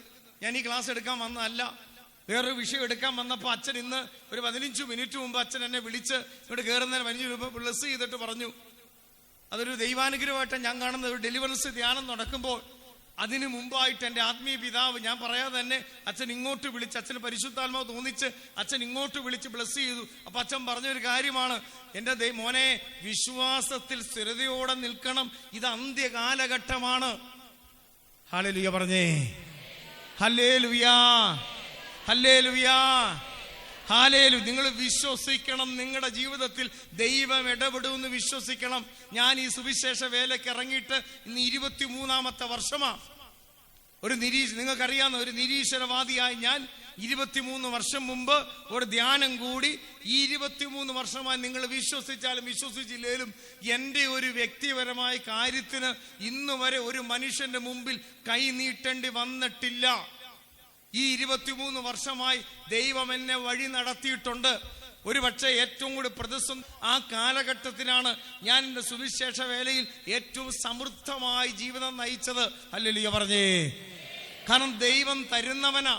വചനമില്ലേ, ലൂക്കാ സുവിശേഷത്തിൽ കിടപ്പില്ലേ, ആകാശത്തിലെ പറവേ നോക്കുവിൻ, അവ വിതയ്ക്കുന്നില്ല, കൊയ്യുന്നില്ല, കളപ്പുരയിൽ എന്ന് പഠിപ്പിച്ചിട്ടുണ്ടോ ദൈവം? മത്തായി സുവിശേഷം 6:27, ഉത്കണ്ഠ കൊണ്ട് ആയുസ്സിന്റെ ദൈർഘ്യം 1 മുഴമെങ്കിലും നീട്ടാൻ നിങ്ങൾക്ക് പറ്റുമോ? ഉത്കണ്ഠ കൊണ്ട് നിങ്ങൾക്ക് നീട്ടാൻ പറ്റുമോ? നാളെ എന്ത് സംഭവിക്കും നമുക്കറിയാൻ പറ്റത്തില്ല. ഞാൻ പറഞ്ഞു, ഒറ്റ ദിവസമുള്ളതിലും അത് ദൈവവിശ്വാസത്തിൽ ജീവിക്കുക. ഹല്ലേലൂയ പറഞ്ഞേ. Hallelujah, hallelujah. ഈശോയെ നന്ദി. ആകാശപ്പറവകളുടെ ശുശ്രൂഷ നിങ്ങൾ കണ്ടിട്ടുണ്ടോ? കുറ്റിക്കലച്ചന്റെ ആശ്രമമുണ്ട്. കോട്ടയത്ത് ഒരു PU തോമസ് ചേട്ടനുണ്ട്. വെറും 5ാം ക്ലാസ് വിദ്യാഭ്യാസമുള്ള മനുഷ്യൻ ഒരു ദിവസം 5000 പേർക്ക് ഭക്ഷണം കൊടുക്കാൻ ഫണ്ട് കയ്യിൽ വെച്ചിട്ടല്ല, ദൈവ പരിപാലനയിൽ നടത്തുന്നത് കൊണ്ടാ. ഇങ്ങനെ ഒരു ദൈവ പരിപാലന ഇന്ന് നമുക്ക് നഷ്ടപ്പെട്ടു പോയി. നമ്മുടെ കുടുംബത്തിന് നഷ്ടപ്പെട്ടു പോയി. പ്രത്യേകിച്ച് യുവജനങ്ങൾക്ക് നഷ്ടപ്പെട്ടു പോയി. നമ്മുടെ ദേവാലയങ്ങൾക്ക് നഷ്ടപ്പെട്ടു പോയി. നമ്മുടെ കോൺഗ്രിഗേഷൻ നഷ്ടപ്പെട്ടു പോയി. അറിയാവോ, ദൈവ പരിപാലന ജീവിക്കാൻ പഠിച്ചാൽ മതി. ദൈവ പരിപാലനയിൽ ഈ ആലയം വളരും. ഈ ആലയം വളരുന്നത് എങ്ങനെയാണെന്നറിയാമോ? മുകളിൽ നിന്ന് അധികാരികൾ ഫണ്ട് തന്നാൽ ഈ ആലയം തകരും. എന്നാൽ ഒന്നുമില്ലായ്മയെന്ന് പ്രൊവിഷ്യൽ ഹൗസിൽ നിന്ന് 5 പൈസ കിട്ടാതെ, 5 പൈസ വരുമാനമില്ലാതെ, ഒന്നുമില്ലാതെ ബഹുമാനപ്പെട്ട ജോർജ് അച്ഛനും കൂടെയുള്ള അച്ഛന്മാരും കുർബാനയെ കെട്ടിപ്പിടിച്ച് കർത്താവേ ഈ ആലയത്തെ പരിപാലിക്കണമെന്ന് പറഞ്ഞ ദൈവ പരിപാലനയിൽ ആശ്രയം വെച്ചാൽ ഈ ആലയം വളരും. ഉറക്കെ പറഞ്ഞ ഹല്ലേലൂയാ. അഭിഷേകത്തോടെ പറഞ്ഞ ഹല്ലേലൂയാ. ഈശോയെ നന്ദി, ഈശോയെ സ്തുതി. എന്നെ അത്ഭുതപ്പെടുത്തിയ 4 പേരുടെ സാക്ഷി ഞാൻ പറയാൻ പോവാ. അൽമായ 4 പേര് എന്നെ ഒത്തിരി അത്ഭുതപ്പെടുത്തിയ 4 അൽമായ സഹോദരങ്ങൾ. നിങ്ങൾ ഇവിടെ ഇരിക്കുന്ന മുഴുവൻ പേരും അൽമായരായതുകൊണ്ടും വിവാഹം കഴിച്ചവരും വിവാഹം കഴിക്കാനുള്ളവരും അല്ലെങ്കിൽ കുടുംബ ജീവിതം നയിക്കുന്നവരുമാണ് ഇവിടെ ഇരിക്കുന്ന മുഴുവൻ സിസ്റ്റേഴ്സിനും അച്ഛന്മാരെ ഞാൻ കാണുന്നില്ല. എല്ലാവരും വിവാഹം കഴിച്ചവരോ അല്ലെ കുടുംബ ജീവിതക്കാരോ കുഞ്ഞുങ്ങളോ ഒക്കെയാണ്. അതുകൊണ്ട് നിങ്ങൾക്ക് വേണ്ടി 4 സാക്ഷി എനിക്ക് പറയാൻ പരിശുദ്ധാത്മാവ് പറയാതെ നൽകുന്നു. 4 പേരുടെ പേര് പറയാം. ഒന്ന്, ബഹുമാനപ്പെട്ട ഷെവലിയർ ബെന്നി പുന്നത്ര സാറ്. സ്വരമെടുത്ത് പറയാം ഹല്ലേലൂയാ. രണ്ടാമത്, ചിലർ ചാരി കിടന്നുറങ്ങരുത് കേട്ടോ. ഒന്നാമത് ബെന്നി പുന്നത്ര സാറ്. രണ്ടാമത് ബഹുമാനപ്പെട്ട സന്തോഷ് കരിമത്ര ബ്രദർ. മൂന്നാമത് ബഹുമാനപ്പെട്ട PU തോമസ്. നാലാമത് ബഹുമാനപ്പെട്ട സീഡ്ലി. ഈ 4 പേരുടെ സാക്ഷ്യം ബ്രദർ പറയാൻ പെട്ടെന്ന് പരിശുദ്ധാത്മാവ് തോന്നിക്കുന്നു. നിങ്ങളൊന്ന് ശ്രദ്ധിച്ചു നോക്കിയേ. ബെന്നി പുന്നത്ര സാറ്, നിങ്ങൾ ഓർക്കണം, ഒരു ബാങ്കിന്റെ മാനേജറായിരുന്ന മനുഷ്യനാണ്. ഇവിടെ ഇരിക്കുന്ന സാധാരണക്കാരനെ പോലെ ഒരു മനുഷ്യൻ. ഇവിടെ ബാങ്കുകാരുണ്ട്, ഉദ്യോഗസ്ഥന്മാരുണ്ട്, നിങ്ങളെപ്പോലെ നമ്മൾ ഒരു ഉദ്യോഗസ്ഥൻ. ഈ മനുഷ്യൻ ഒരു ധ്യാനം കൂടി കർത്താവിനെ തിരിച്ചറിഞ്ഞ് അദ്ദേഹം കർത്താവിന് വേണ്ടി ഇറങ്ങാൻ തീരുമാനിച്ചു. അങ്ങനെ അദ്ദേഹത്തിന് കോഴിക്കോട് ഭാഗത്ത് ഒരു ബാങ്കിൽ ട്രാൻസ്ഫർ കിട്ടി. അവിടുന്ന് നാട്ടിൽ നിന്ന് മലബാർ ഭാഗത്തേക്ക് ട്രാൻസ്ഫർ കിട്ടി. അങ്ങനെ ഇരിക്കുന്ന സമയത്ത് അദ്ദേഹത്തിന് ഒരിക്കൽ പ്രാർത്ഥിച്ചുകൊണ്ടിരിക്കുമ്പോൾ പരിശുദ്ധാത്മാവ് ഒരു ചിന്ത കൊടുത്തു. ആ ചിന്ത ഇതാണ്. പരിശുദ്ധാത്മാവ് ചിന്ത കൊടുക്കും. ആ ചിന്ത ഇതാണ്: കർത്താവിന് വേണ്ടിയും കർത്താവിന്റെ സുവിശേഷം കൊടുക്കാൻ വേണ്ടിയും ഏഷ്യാനെറ്റ് ഉണ്ട്, മാതൃഭൂമിയുണ്ട്, അല്ല ഏഷ്യാനെറ്റ് കൈരളി ചാനലുണ്ട്. എന്തുകൊണ്ട് കർത്താവിന് വേണ്ടി ഒരു സുവിശേഷ ചാനൽ ഉണ്ടാവാൻ പാടില്ല? അങ്ങനെ ആ മനുഷ്യൻ ഒരു പൊട്ട TV എടുത്തു വെച്ച് അദ്ദേഹത്തിന് പ്രയർ ഗ്രൂപ്പുകൾ വരും. ബഹുമാനപ്പെട്ട CJ വർക്കിയച്ചൻ അടക്കമുള്ള ആത്മീയ നേതൃത്വത്തിൽ പ്രാർത്ഥിക്കാൻ തുടങ്ങി. അങ്ങനെ പ്രാർത്ഥിച്ചുകൊണ്ടിരിക്കും. ഓർക്കണം, ഒരു പെരുവണ്ണാമുടി എന്ന സ്ഥലത്ത് ഇന്നും കുഗ്രാമ ശാലോമിന് അപ്പുറത്ത് മുഴുവൻ വനമാണ്. ഇപ്പോഴും നല്ല റോഡില്ല ഭാഗത്ത്. ഞാനവിടെ ഷൂട്ടിങ്ങിന് പോകുന്ന നല്ല റോഡ് ഇപ്പോഴും ശെരുവണ്ണാമല ശാലോമിനില്ല. അങ്ങനെ വെച്ച് പ്രാർത്ഥിച്ചുകൊണ്ടിരിക്കുമ്പോൾ പരിശുദ്ധാത്മാവ് വീണ്ടും പറഞ്ഞു, ഒരു സമർപ്പണം വേണം.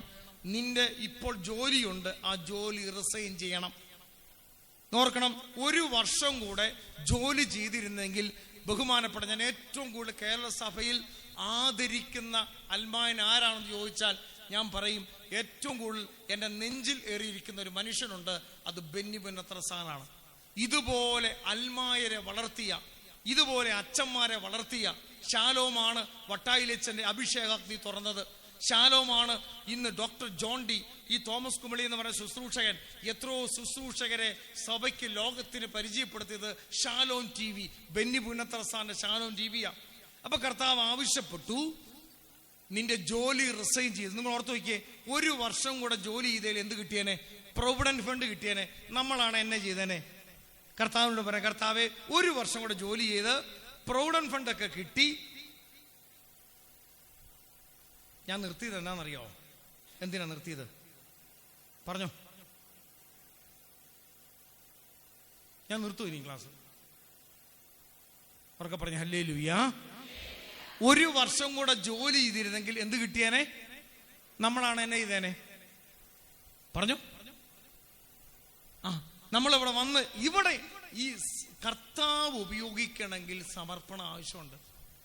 സാധാരണ ബുദ്ധിയുള്ളവർ പറഞ്ഞേനെ, ദൈവശാസ്ത്രജ്ഞന്മാർ അച്ഛന്മാര് പറഞ്ഞേനെ. എന്ത് പറയും? ബെന്നി ഒരു വർഷം കൂടെ ജോലി ചെയ്ത് പ്രൊവിഡന്റ് ഫണ്ട് കിട്ടി. പക്ഷേ നിങ്ങൾ ഓർക്കണം, ബെന്നി സാർ എന്നാ റിസൈൻ ചെയ്യുന്ന ദിവസം അറിയാമോ? ലോകത്തിൽ മണ്ടന്മാരുടെ ദിവസമുണ്ട്. ഏതാ? ഏപ്രിൽ മാസം 1-ാം തീയതി. നമ്മൾ രാവിലെ തൊട്ട് ഉച്ച വരെ ഏപ്രിൽ ഫുൾ അടിക്കുന്ന ഏപ്രിൽ മാസം 1-ാം തീയതി തൻ്റെ ജോലി റിസൈൻ ചെയ്ത് കർത്താവിനെ സമർപ്പിച്ചു. നാട്ടുകാർ മുഴുവൻ പറഞ്ഞു, ബെന്നി പുന്നത്രയ്ക്ക് കരിസ്മാറ്റിക് മൂത്ത് വട്ടായി. അങ്ങനെ ഒരു പൊട്ട ടി വി വെച്ച് പ്രാർത്ഥിച്ചു തുടങ്ങിയതാണ്. ഇന്ന് 18 വർഷമായി ഷാലോം ടി വി നടക്കുന്നത്. ഒന്ന് കൈയടിച്ചേ. നിങ്ങൾ കണ്ടിട്ടുണ്ടോ? ഷാലോമിന് എന്തെങ്കിലും പരസ്യമുണ്ടോ? പറയേ. അങ്ങനെ ആ വ്യക്തി കർത്താവിന് വേണ്ടി ഇറങ്ങി 18 വർഷം. നിങ്ങൾ അഭിഷേകാഗ്നി എന്ന പ്രോഗ്രാം കാണുന്നുണ്ടെങ്കിൽ അത് ഷാലോം ടി വിയിലൂടെയാണ്. നമ്മുടെ ബഹുമാനപ്പെട്ട ജോർജ് കൊടന്തയിലച്ചന്റെ ഒരു ശുശ്രൂഷ നടക്കുന്നുണ്ട്, അത് ഷാലോം ടി വിയിലൂടെയാണ്. ഒരൽമായന്റെ സമർപ്പണമാണ്. ഇനി നിങ്ങൾ അടുത്ത കേൾക്കാം. അങ്ങനെ ഇരിക്കുന്ന സമയത്ത് അദ്ദേഹത്തിന് വീണ്ടും ചിന്ത തന്നു, അമേരിക്ക ശുശ്രൂഷ ചെയ്യുമ്പോൾ വേൾഡ് ഇവാഞ്ചലൈസേഷന് വേണ്ടി ശുശ്രൂഷ ചെയ്യണം. അങ്ങനെ അദ്ദേഹത്തിന്റെ കൂട്ടത്തിൽ ജോലിയുണ്ട്. വൈഫ് നേഴ്സായി അമേരിക്ക സെറ്റിൽ ചെയ്ത ഒരു MBA-കാരനായ ഒരു വ്യക്തിയുണ്ട്. ദൈവം എപ്പോഴും കൂട്ടിച്ചേർക്കുന്ന ഒരു വ്യക്തിയുണ്ട് എപ്പോഴും ഒരു ശുശ്രൂഷയ്ക്ക്. അതാണ് ബഹുമാനപ്പെട്ട സാൻഡോ സാറ്. സാൻഡോ കാവിപ്പുരയുടെ എന്ന് പറയും, പെരുവണ്ണാവഴിക്കാരന. അദ്ദേഹം കർത്താവിന്റെ സ്വപ്നം പങ്കുവെച്ച് തന്റെ ജോലി റിസൈൻ ചെയ്ത് വൈഫിന്റെ ശമ്പളത്തിൽ മാത്രം കർത്താവിന് വേണ്ടി സമർപ്പിച്ചു. അങ്ങനെയാണ് ഷാലോം വേൾഡ് തുടങ്ങിയത്.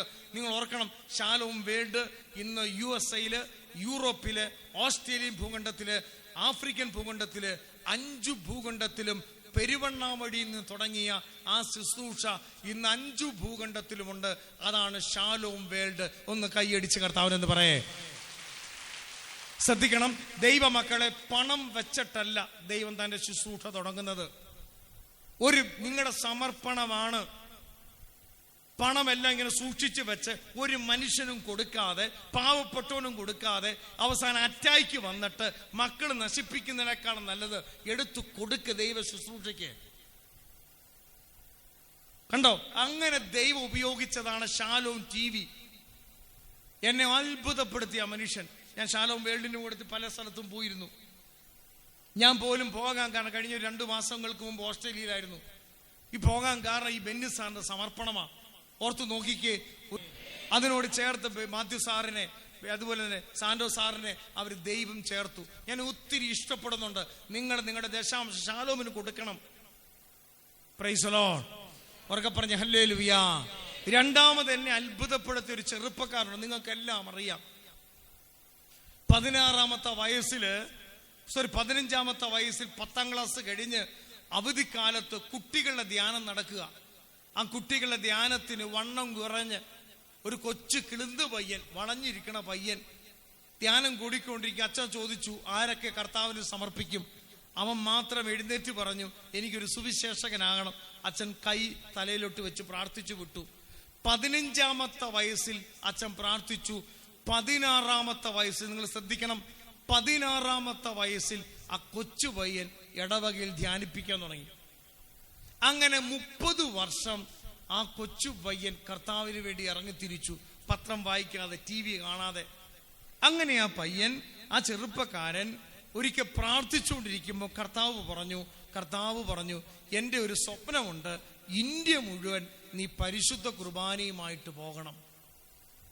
ആ സ്വപ്നം അദ്ദേഹം ഏറ്റെടുത്ത് അഭിവന്ദ്യ ആൻഡ്രൂസ് താഴത്തെ പിതാവും റാഫേൽ പിതാവിന്റെ പെർമിഷനോടെ ഒരു വൈദികനെ വിട്ടുതന്ന് ഇന്ത്യയുടെ മുഴുവൻ സംസ്ഥാനങ്ങളിൽ ആദ്യമായി, നിങ്ങൾ ശ്രദ്ധിക്കണം, ഇന്ത്യയിൽ ആദ്യമായി ദിവ്യകാരുണ്യ പ്രദർശനം നടത്തിയത് ആരാന്നറിയാമോ? ബ്രദർ സന്തോഷ് കരിമത്രയാണ്. അങ്ങനെ നടത്തിക്കൊണ്ടിരിക്കുമ്പോൾ കർത്താവ് അദ്ദേഹത്തിന് കൊടുത്ത സമ്മാനമാണ് ഷാലോം ആത്മീയ ചാനലാണെങ്കിൽ സഭയ്ക്ക് വേണ്ടി സംസാരിക്കാൻ ഒരു ന്യൂസ് ചാനൽ കർത്താവ് സ്പോൺസർ ചെയ്തു. നിങ്ങൾ ഓർക്കണം, ഇതാരാ ഭരിക്കുന്നത്? BJP സർക്കാർ ഭരിക്കുമ്പോൾ 2030 വരെ ദൈവത്തിന്റെ കൃപയാൽ ആ ചാനലിന് കർത്താവ് അംഗീകാരം കൊടുത്തു. ഒരു ചെറുപ്പക്കാരൻ കർത്താവിന് വേണ്ടി സമർപ്പിച്ചപ്പോൾ കർത്താവ് കൊടുത്ത സമ്മാനമാണ് ഷെക്കന ടെലിവിഷൻ. ഒന്ന് കൈയടിച്ച് കർത്താവിനെന്ന് പറയേ. നിങ്ങൾക്കറിയാമോ, ഈ 2 ചാനലും ഷാലോം TVയും ഷെക്കന ടെലിവിഷനും നടക്കുന്നത് പൂർണ്ണമായി ദൈവപരിപാലനയിലാണ്. ഈ 2 ചാനലും നടക്കണമെങ്കിൽ ഏകദേശം 1.25 കോടി രൂപ വേണം. പക്ഷെ ഒരു പ്രതിഫലം അല്ലാതെ ഒരു സ്പോൺസറിങ്ങും ഇല്ലാതെ പൂർണ്ണമായും ഷാലോമും ഷെക്കനായും ദൈവത്തിന് സമർപ്പിച്ചപ്പോൾ 2 അൽമായ സഹോദരനിലൂടെയാണ് കേരള സഭയിലെ നവീകരണം സംഭവിച്ചത്. ഹല്ലേലൂയ പറഞ്ഞേ. ഓർക്കണം, 16-ാമത്തെ വയസ്സിൽ ഒരു ചെറുപ്പക്കാരൻ, ഒരു കൊച്ചു പയ്യൻ കർത്താവിന് സമർപ്പിച്ചു. മറ്റൊരു വ്യക്തി തന്റെ ജോലി റിസൈൻ ചെയ്ത് തന്റെ ചെറുപ്പകാലം കർത്താവിന് സമർപ്പിച്ചു. ഇതാണ് ഷാലോം TVയും ഷെക്കന ടെലിവിഷനും. ഞാനിത് പറയുന്നതിന് കാരണം ഇത് 2ഉം നടക്കുന്നത് ദൈവ പരിപാലനയില. ദൈവം ഇന്നും ജീവിക്കുന്നു. 3-ാമത്തെ കാര്യമാണ് ബഹുമാനപ്പെട്ട സീഡ്ലി. അത് നിങ്ങൾ ഒരുപക്ഷെ അധികം പേര് അറിഞ്ഞിട്ടില്ലേലും ഇത് ഞാൻ പറയണം. സീഡ്ലി എന്ന് പറയണയാള് തൃശ്ശൂരുകാരൻ, ഒരു ജ്വല്ലറി നടത്തിക്കൊണ്ടിരുന്ന ചെറുപ്പക്കാരനാണ്, ജീസൂത്തുകാരൻ. അങ്ങനെ ഇരിക്കും നോർത്ത് ഇന്ത്യയിൽ പോയപ്പോൾ അദ്ദേഹത്തിന് ഒരു അനുഭവം കിട്ടി. നോർത്ത് ഇന്ത്യയിൽ ഈശോയെ അറിയാത്ത ലക്ഷക്കണക്കിന് ആൾക്കാരുണ്ട്, അവർക്ക് സുവിശേഷം കൊടുക്കണം. അങ്ങനെ അദ്ദേഹം നോർത്ത് ഇന്ത്യയിൽ പോയി പ്രാർത്ഥിക്കുമ്പോൾ കർത്താവിന്റെ ഒരു സ്വപ്നം അദ്ദേഹം ഏറ്റെടുത്തു. നിങ്ങൾ ഓർക്കണം, ഇത്രയും സമ്പത്തുള്ള കത്തോലിക്ക സഭയ്ക്ക്, ഞാനിത് നെഗറ്റീവായിട്ട് പറയുകയല്ല, ഇത്രയും സമ്പത്തും സ്ഥാപനമുള്ള സഭയ്ക്ക് ഒരു നോർത്ത് ഇന്ത്യയിൽ പല ഭാഷകളിൽ ബൈബിൾ അടിക്കാൻ പറ്റിയിട്ടില്ല. അങ്ങനെ ആ ചെറുപ്പക്കാരൻ കർത്താവിന് സമർപ്പിച്ച സഭയ്ക്ക് വേണ്ടി തന്റെ ജീവിതം സമർപ്പിച്ചപ്പോൾ നോർത്ത് ഇന്ത്യയിൽ ഇന്ന് വരെ കേട്ടിട്ടില്ലാത്ത, ഇന്ന് വരെ ബൈബിൾ അടിക്കാത്ത പല ഭാഷകളിൽ, സാന്താളി ഭാഷയടക്കമുള്ള പല ഭാഷകളിൽ, ഏകദേശം 28 ഭാഷകളിൽ ബൈബിൾ അടിക്കാൻ ബഹുമാനപ്പെട്ട ഫിയാത്ത് മിനിഷന്റെ ഫിയാത്തിന്റെ ഡയറക്ടറായ സീഡ്ലി എന്ന് പറയുന്ന ചെറുപ്പക്കാരനെ കർത്താവ് അഭിഷേകം ചെയ്തു. കൈയടിച്ച് കർത്താവ് ഹല്ലേലൂയ പറഞ്ഞേ. ഇതും പൂർണ്ണമായും ദൈവ പരിപാലനം നടക്കുന്നതാണ്. നോക്കിയേ, അത് മാത്രമല്ല, ഇന്ത്യക്ക് വെളിയിൽ ആഫ്രിക്കൻ ഭൂഖണ്ഡങ്ങളിൽ 3 ഭാഷകളിൽ ബൈബിൾ അടിച്ചു. നിങ്ങളതാ ഞാൻ പറയണത്, നിങ്ങൾ ദൈവത്തിൽ വിശ്വസിക്കണം. കർത്താവ് ഇന്നും സഭയിൽ ജീവിക്കുന്ന PU തോമസ്, ഒന്നുമില്ലായ്മയും തുടങ്ങിയ നവജീവനിൽ ഇന്ന് എത്രയോ ആയിരക്കണക്കിന് ആൾക്കാർക്ക് ഭക്ഷണം കൊടുക്കാൻ ദൈവം ഇരുത്തി. ഞാൻ ഓർക്കുന്നുണ്ട്, കഴിഞ്ഞ കോവിഡ് കാലഘട്ടത്തിൽ ഞാൻ ബഹുമാനപ്പെട്ട തോമസേട്ടനോട് പറഞ്ഞു, തോമസേട്ടാ, ഒത്തിരിയേറെ ശുശ്രൂഷകരുടെ, പാട്ടുപാടുന്നവരെ, വചനം പറയുന്നവരെ ഒരു കാലഘട്ടം മുഴുവൻ സഭയ്ക്ക് വേണ്ടി ഇറങ്ങിത്തിരിച്ചതാ. ഇന്ന് ധ്യാന കേന്ദ്രങ്ങളെല്ലാം പൂട്ടപ്പെട്ടു, അവരൊക്കെ വളരെ ദാരിദ്ര്യത്തിലാണ്. തോമസേട്ടാ, അവർക്ക് എന്തെങ്കിലും ചെയ്യണം. അപ്പൊ തോമസേട്ടൻ എന്നോട് പറഞ്ഞു, തോമസേ, എത്ര ചാക്ക് അരി വേണമെങ്കിലും ഞാൻ തരാം, എത്ര ഭക്ഷണം കൊടുക്കുകയും ചെയ്യാം. അങ്ങനെ 100ഓളം, നിങ്ങളൊക്കെ 100ഓളം കേരള സഭയിലെ 100ഓളം അൽമായ പാട്ടുകാർക്കും സുവിശേഷകർക്കും ബഹുമാനപ്പെട്ട PU തോമസ് ചേട്ടനാണ് കഴിഞ്ഞ കോവിഡ് കാലത്ത് 1.5 വർഷം അദ്ദേഹം ആ ഭക്ഷണം കൊടുത്തത്. അദ്ദേഹം പറഞ്ഞൊരു അനുഭവം ഞാൻ ഓർക്കുന്നുണ്ട്. ഒരിക്കലും തോമസ് ചേട്ടൻ പറഞ്ഞു, ഞങ്ങളൊരു വേറെ ശുശ്രൂഷ ചിലപ്പോൾ 20 ചാക്ക് അരി കൊണ്ടുപോകാൻ പറഞ്ഞു. 20 ചാക്ക് 50 കിലോയുടെ ശുശ്രൂഷ കൊടുക്കാൻ വണ്ടി വിട്ടു തരും. അപ്പൊ നമ്മൾ കോവിഡ് കാലത്ത് കൊണ്ട് കൊടുക്കും. അങ്ങനെ തോമസ് ചേട്ടൻ 20 ചാക്ക് ഗോഡൌണിൽ നിന്ന് എടുത്തുകൊണ്ട് പറയുന്ന സമയത്ത് കുവൈറ്റിൽ നിന്ന് ഒരു അച്ചായൻ വിളിച്ചിട്ട് പറയാ, തോമസ് ചേട്ടാ, എനിക്കൊരാഗ്രഹമുണ്ട്, 20 ചാക്ക് അരി തോമസ് ചേട്ടന് തരണം. എത്ര കൊടുക്കുന്നോ അത്രയും ദൈവം തന്നിരിക്കും. ഞാൻ നിങ്ങളോട് പറയാം, ശ്രദ്ധിക്കണം. നിങ്ങൾ പണം കൊടുക്കുമ്പോൾ തിരുമിയല്ല കൊടുക്കേണ്ടത്, സന്തോഷത്തോടെ കൊടുത്തേ, ദൈവ പരിപാലനെ കൊടുത്തേ. കർത്താവ് നിങ്ങൾക്ക് ആത്മീയ മർമ്മം അറിയാത്തത് കൊണ്ടാണ്. ഞാൻ നിങ്ങളോട് ചോദിക്കട്ടെ, കടം മാറണമെങ്കിൽ നിങ്ങൾ പ്രാർത്ഥിച്ച കടം മാറുമോ? ഇല്ല. ഈ ബ്രദർ എന്നൊക്കെയാ പറയുന്നത്? തലതിരിഞ്ഞ പ്രസംഗമോ? പ്രാർത്ഥിച്ചാൽ കടം മാറത്തില്ല, കുർബാനയ്ക്ക് പോയ കടം മാറത്തില്ല, കൊന്ത ചൊല്ലിയ കടം മാറത്തില്ല. കടം മാറണമെങ്കിൽ ദൈവവചനം അനുസരിക്കണം. ദൈവവചനത്തിൽ പറയുന്നു, മലാക്കിയുടെ പുസ്തകത്തിൽ പറയുന്നു, അതായത് കടം മാറാൻ എന്നറിയോ? ദശാംശം എന്ത് ചെയ്യണം? ആ ആലയത്തിന് കൊടുക്കണം. എന്റെ ആലയത്തിൽ ഭക്ഷണം ഉണ്ടാകട്ടെ. എന്നിട്ട് കർത്താവ് പറയാ, നിങ്ങൾ എന്നൊന്ന് പരീക്ഷിക്കാനാ പറയടാ ഉവേ, നീ ഒന്ന് പരീക്ഷിക്കടാ ഉവേ. തെറ്റിദ്ധരിക്കരുത്. ദൈവം അനുഗ്രഹിക്കണമെങ്കിൽ സാമ്പത്തിക മേഖലയിൽ, ഫൈനാൻസിന്റെ മേഖലയിൽ ശാപം മുറിയണമെങ്കിൽ ഒറ്റ വഴിയുള്ളൂ. ഇന്ന് പല സുവിശേഷകർക്കും കടമാണ്. പക്ഷെ ഞാൻ എൻ്റെ ദൈവത്തിന്റെ കരുണയും ദൈവത്തിന്റെ കൃപയും ഏറ്റവും താഴ്മയോടെ പറയുകയാണ്, ഇതുവരെ ദൈവം എന്നെ കടത്തിൽ കൊണ്ടുപോയിട്ടില്ല. അതിനൊരു കാരണം എനിക്ക് ബഹുമാനപ്പെട്ട നായ്ക്കമ്പറമ്പിൽ അച്ഛൻ പറഞ്ഞൊരു മർമ്മമാണ്. എന്ത് കിട്ടിയാലും അതിന്റെ ദശാംശം അർഹതപ്പെട്ടവർ കൊടുക്കണം. 10 ഷീറ്റ് കിട്ടിയാൽ 1 ഷീറ്റ് പാവപ്പെട്ടവന് കൊടുക്കണം. പാവപ്പെട്ടവൻ എങ്ങനെ കൊടുക്കണം? നോട്ടീസ് അടിച്ചു കൊടുക്കണം, അല്ലേ? ഇടത് കൈ ചെയ്യുന്നത്, വലത് കൈ ചെയ്യുന്നത്, അങ്ങനെ കൊടുത്തേ. വേദനിക്കുന്നവന് കൊടുത്തേ. സുവിശേഷ പ്രഘോഷകരോട് ഞാൻ പറയാം, വചനം പറയുന്ന, ധ്യാനിപ്പിക്കുന്ന ധ്യാന കേന്ദ്രം ഉൾപ്പെടെ ഞാൻ പറയണം, കടം വരുന്നതിന് കാരണം കിട്ടുന്നതിന്റെ 10-1 കൊടുക്കുക. അത് കൂടുതൽ കൊടുക്കണം. അത് പഴയ നിയമ പറയണത്. 10-1 കിട്ടുന്നതിന്റെ പള്ളികൾ കൊടുത്തു തുടങ്ങിക്കേ. കെട്ടുമാറോ ഇല്ലെന്ന് അറിയാം. ഞാനിത് എൻ്റെ അനുഭവത്തിൽ പഠിച്ച ആളാണ്. ഞാനൊരു സാധാരണ സുവിശേഷകനാണ്. നിങ്ങളെ ഈ മൈക്ക്, ഈ വീഡിയോ സാക്ഷ്യമായിട്ട് പറയാം, ഇന്നു വരെ ഈശോയുടെ നാമത്തിൽ എൻ്റെ ഒരു കാര്യത്തിന് വേണ്ടി ഇന്നു വരെ ഞാൻ കൈ നീട്ടിയിട്ടില്ല. അങ്ങനെയുണ്ടെങ്കിൽ പറയാം. എന്നാൽ വേദനിക്കുന്നവന് വേണ്ടി, പാവപ്പെട്ടവന് വേണ്ടി, ശുശ്രൂഷകർക്ക് ഓർഗൺ ഇല്ലാത്തതിന് പേരിൽ, ശുശ്രൂഷകരുടെ മക്കളെ പഠിപ്പിക്കാൻ നിവൃത്തിയില്ലാത്തതിന് പേരിൽ മറ്റുള്ളവർക്ക് വേണ്ടി കൈ നീട്ടിയിട്ടുണ്ട്. മറ്റുള്ളവർക്ക് വേണ്ടി ക്രിസ്ത്യാനി കൈ നീട്ടണം. സ്വന്തം കാര്യത്തിന് ആരുടെ നേരെ കൈ നീട്ടണം? ദിവ്യകാരുണ്യ സന്നിധിയിൽ പോയി നീ കൈ നീട്ടണം. ഹല്ലേലൂയ പറഞ്ഞേ, ഉറക്കെ പറഞ്ഞേ ഹല്ലേലൂയാ. നന്നായിട്ട് പറഞ്ഞേ ഹല്ലേലൂയാ. സ്വരം ഉയരട്ടെ ഹല്ലേലൂയാ. അങ്ങനെ ഒന്ന് കൊടുത്ത് പഠിച്ചു നോക്കിക്കേ. പണ്ടൊക്കെ ക്നാനായ സമുദായത്തിന് ആ ബോധ്യമുണ്ടായിരുന്നു. ഇപ്പൊ അത് കുറഞ്ഞു. കൊടുത്ത് പഠിച്ചു നോക്കിയ പഴയ അമ്മമാര് കൊടുക്കുമായിരുന്നു. നിങ്ങളൊന്ന് കൊടുത്തു നോക്കിക്കേ. നിങ്ങളുടെ മകക്ക് ജർമ്മനി പോയിട്ട് 3 ലക്ഷം രൂപ ശമ്പളം കിട്ടിയിട്ട് ആ കൊച്ചു 30,000 രൂപ പാവപ്പെട്ടവന് കൊടുത്തേ. വചനം പറയാം, ബൈബിൾ കൂടി കൊടുത്തേ, ഫിയാത്തിന് കൊടുത്തേ, ഈ ആലയത്തിന് കൊടുത്തേ, ഷാലോമിന് കൊടുത്തേ. ദൈവം അനുഗ്രഹിക്കില്ലെന്നൊന്ന് പഠിച്ചു നോക്കിക്കേ.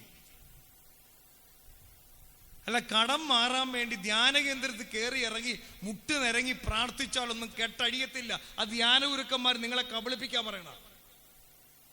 ഞാൻ മർമ്മമാ പറയണത്. ഇത് പറഞ്ഞിട്ട് തോമസ് എന്ന് പറയണ ആൾ ഇത് പറഞ്ഞിട്ട് നാളെ എന്റെ പുറകെ നിങ്ങൾ പൈസ കൊണ്ട് വരണം, ഞാൻ മേടിക്കത്തുമില്ല. നിങ്ങളൊന്ന് കൊടുത്തു നോക്കിക്കേ. ഞാനിത് പഠിച്ചത് ബഹുമാനപ്പെട്ട PU തോമസിന്നാ. 5ാം ക്ലാസ് വിദ്യാഭ്യാസമുള്ള ഈ PU തോമസ് ചെയ്തത്രയും, തോമസ് ഏട്ടൻ ചെയ്തത്രയും കേരള സഭയിൽ ആരാ ചെയ്തിട്ടുള്ളത്? ആ മനുഷ്യൻ കിട്ടുന്നതൊക്കെ ഞാൻ ഓർക്കുന്നുണ്ട്. ചിലപ്പോൾ ആൾക്കാർ നോട്ട് കെട്ടുകൊണ്ട്, ഈ ക്നാനക്കാർ ഒത്തിരി നന്മയുള്ളവരാ, നീണ്ടൂരുകാര്, അല്ലെ പല കുറുമുള്ളൂര്, നീണ്ടൂര്, അല്ലെങ്കിൽ നമ്മുടെ സെന്റ് സ്റ്റീഫൻ ചർച്ച്, നമ്മുടെ ഉഴവൂര്, അവിടെ ഒത്തിരി സമ്പത്തുള്ള അവർ തോമസ് ഏണോ ചിലപ്പോൾ കെട്ടുകൊണ്ടേ കൊടുക്കും. അപ്പോഴാണ് പാവപ്പെട്ട ഒരു അമ്മച്ചി കൊച്ചിനെയും കൊണ്ട് വരുന്നത്. കൊച്ചിനെ പഠിപ്പിക്കാൻ ആ കെട്ട് എണ്ണാതെ ഞാൻ കണ്ടിട്ടുണ്ട്. പി.യു. തോമസ് ഏട്ടൻ കിട്ടുന്ന പണം അങ്ങനെ കൊടുക്കുന്ന ഒരു മനുഷ്യനെ ഞാൻ കണ്ടിട്ടുണ്ട്. അപ്പൊ ഞാൻ തോമസ് ഏട്ടനോട് പറഞ്ഞു, തോമസ് ഏട്ടൻ ഇതെങ്ങനെയാ? തോമസ് ഏട്ടൻ പറഞ്ഞത്, എൻ്റെ കയ്യിലേക്ക് ഈശോ വെച്ച് തരും, ഞാനതും കൊടുക്കും. എൻ്റെ പണി ഇങ്ങനെ കൊടുക്കുക എന്നുള്ള പണിയാ. ഇന്നു വരെ നവജീവൻ ഭവനം നഷ്ടത്തിൽ പോയിട്ടില്ല. കൊടുത്തു പഠിച്ച സഭയും സഭാധികാരികളും സ്ഥാപനങ്ങളും ധ്യാന കേന്ദ്രങ്ങളും ശുശ്രൂഷകരും കൊടുത്തു പഠിച്ചാൽ മാത്രമേ സാമ്പത്തിക മേഖല കെട്ടഴിയത്തുള്ളൂ. സ്വരപ്പെടുത്തി പറഞ്ഞ ഹല്ലേലൂയ, നന്നായിട്ട് പറഞ്ഞ ഹല്ലേലൂയ. അല്ലാതെ വീട്ടില് ഏത് കിട്ടി? അടയ്ക്ക കിട്ടി, തേങ്ങ കിട്ടി, ഒന്നിനും ഗുണമില്ലാത്ത കോഞ്ഞാട്ടയെല്ലാം പള്ളിക്ക് ലേലത്തിന് കൊടുക്കുക. കൊടുത്തു പഠിച്ചു നോക്കിക്കേ, നിങ്ങളത് കൊടുത്ത് പഠിച്ചു നോക്കിക്കേ. പെന്തക്കോസുകാരെ അക്കാര്യത്തിൽ നിങ്ങൾ പഠിക്കണം. ചില കാര്യങ്ങളിൽ പെന്തക്കോസുകാരിൽ നിന്ന് പഠിക്കണം. അറിയാവോ, ആത്മീയ മർമ്മമുണ്ട്. നിങ്ങൾ കൊടുക്കുമ്പോൾ ആർക്കാ? ദൈവത്തിന് കൊടുക്കുക. അങ്ങനെയാണ് സഭയിലെ ശുശ്രൂഷ. അങ്ങനെ ദൈവ പരിപാലന ജീവിക്ക്. ദൈവം നടത്തും, ദൈവം നടത്തും. നിങ്ങൾ ബ്രദർ ഇത് പറഞ്ഞത് കേട്ടിട്ട്, ഇന്ന് സുവിശേഷ വേല ഇന്ന് കേട്ടിട്ട് നിങ്ങൾ തീരുമാനിച്ചോ, 10 റബ്ബർ ഷീറ്റ് കിട്ടുന്നുണ്ടെങ്കിൽ, 50 കിലോ മുളക് കിട്ടുന്നുണ്ടെങ്കിൽ 5 കിലോ മാറ്റി വെച്ച് നിങ്ങൾ കൊടുത്ത്, ആരും അറിയാതെ കൊടുത്ത് പഠിച്ചു നോക്കിക്കേ. പാവപ്പെട്ടന് 10 കിലോ അരി മേടിച്ചു കൊടുത്തേ, 10 ബൈബിൾ മേടിക്കാൻ കൊടുത്തേ. അച്ഛനോട് പറയാം, അച്ഛാ ഒരു ധ്യാനത്തിന് 10 പേർക്ക് ഞാൻ തരാം പണം, ഫ്രീ ആയിട്ട് ധ്യാനം കൂടിപ്പിക്ക് എന്ന് പറഞ്ഞു കൊടുത്ത്, ആരും അറിയാതെ കൊടുത്തു നോക്കിക്കേ. ഒരു 3 മാസത്തിനുള്ളിൽ നിന്നെ കെട്ടഴിഞ്ഞിരിക്കും. ഹല്ലേലൂയ പറഞ്ഞേ, ഉറക്കെ പറഞ്ഞേ ഹല്ലേലൂയ. ഞാനിത് അനുഭവത്തിലാ പറയണത്. എൻ്റെ ആത്മീയ ജീവിതത്തിൽ 23 വർഷമായി എൻ്റെ സ്വർഗത്തിലെ അപ്പൻ അത് നടത്തുന്നുണ്ട്. മത്തായി 6:33 ആദ്യം അവിടുത്തെ രാജ്യവും നീതിയും അന്വേഷിക്ക്, ബാക്കി കൂട്ടി ചേർക്കപ്പെടുമെന്ന് ദൈവ വാഗ്ദാനം കിടക്കുക. ആകാശത്തിലെ പറവയെ നോക്കുവിൻ, അവ വിതയ്ക്കുന്നില്ല, കൊയ്യുന്നില്ല, കളപ്പുരയിൽ ശേഖരിക്കുന്നില്ല. അവയേക്കാൾ എത്ര ശ്രേഷ്ഠമാണ് ഈശോ സ്വന്തം ഛായ സൃഷ്ടിച്ച നമ്മള് ദൈവ മക്കളെ. ദൈവ പരിപാലന ഇന്ന് നമുക്ക് നഷ്ടപ്പെട്ടു പോയത് ദൈവ വിശ്വാസവും ദൈവ പരിപാലനയാ. പണ്ടത്തെ കാലത്ത് നമ്മുടെ വീട്ടിലെ കാരണവന്മാർക്ക് ബോധ്യമുണ്ടായിരുന്നു, അവർക്ക് വിശ്വാസം ഉണ്ടായിരുന്നു. അതുകൊണ്ടല്ലേ മലബാർ സൈഡിലേക്ക് കുടിയേറി വന്ന് ഈ കാട്ടി വന്ന് ഇവര് ജീവിച്ചത്. ആ വിശ്വാസവും ദൈവ പരിപാലനം നമുക്ക് പറഞ്ഞേ. എനിക്കറിയാം 10 ലക്ഷം രൂപ ശമ്പളം കിട്ടുന്നവന് കടമാ. 5 ലക്ഷം രൂപ മോക്ക് ശമ്പളം കിട്ടുന്നതൊക്കെ കടമാ. ഒന്ന് പരീക്ഷിച്ചു നോക്ക്. ഈ ചുറ്റുവട്ടം കിടപ്പില്ല ക്യാൻസർ രോഗികള്, അറിയാവോ, നല്ല വസ്ത്രം ധരിക്കാൻ ബുദ്ധിമുട്ടുള്ളവര്, കടവുള്ളവര്, ഒരു വിഷമിക്കുന്ന സമയത്ത് കൊണ്ട് കൊടുത്ത് പഠിച്ചേ. ഞാൻ കാണിച്ചു തരാം. വിഷമിക്കുന്ന മക്കളെ കണ്ണു തുറന്നു നോക്കണം.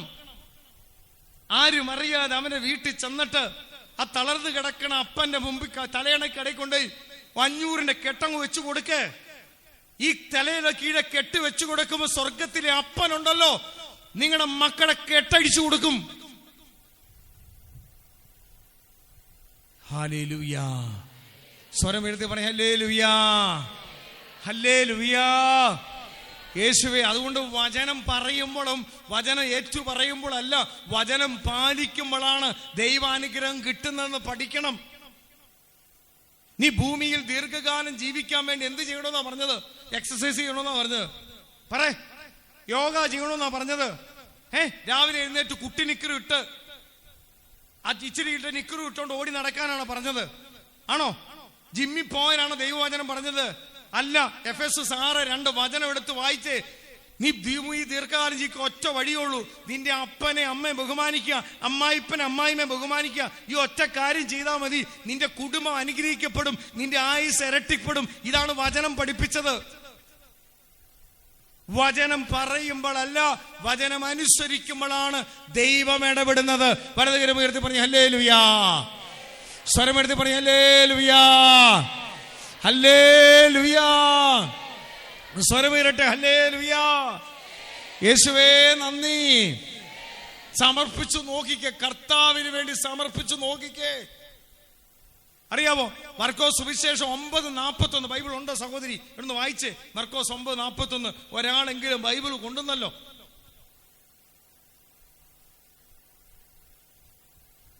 നമ്മൾ ബൈബിൾ കൊണ്ടിരുന്നതിനെ നാണക്കേടാ. മർക്കോസ് സുവിശേഷം 9:41 അടുത്ത നന്നായിരിക്കും, രണ്ടുപേരിലുണ്ട്. ഇവിടെ ബൈബിൾ ഇരിപ്പുണ്ട് കേട്ടോ. എല്ലാവരും ഇനി അടുത്ത പ്രാവശ്യം, ഞാൻ ആ ക്ലാസ് എടുക്കത്തില്ല, അതുകൊണ്ട് ബൈബിളൊക്കെ കയ്യിലൊന്ന് പിടിച്ചോ. കാരണം ഇന്ത്യൻ ഭരണഘടന വെച്ചിട്ടല്ല ദൈവം വിധിക്കുന്നത്. ഏത് വെച്ചാ വിധിക്കുന്നത്? ബൈബിൾ വെച്ചിട്ടാ കർത്താവ് വിധിക്കുന്നത്. സത്യമായി ഞാൻ നിങ്ങളോട് പറയുന്നു,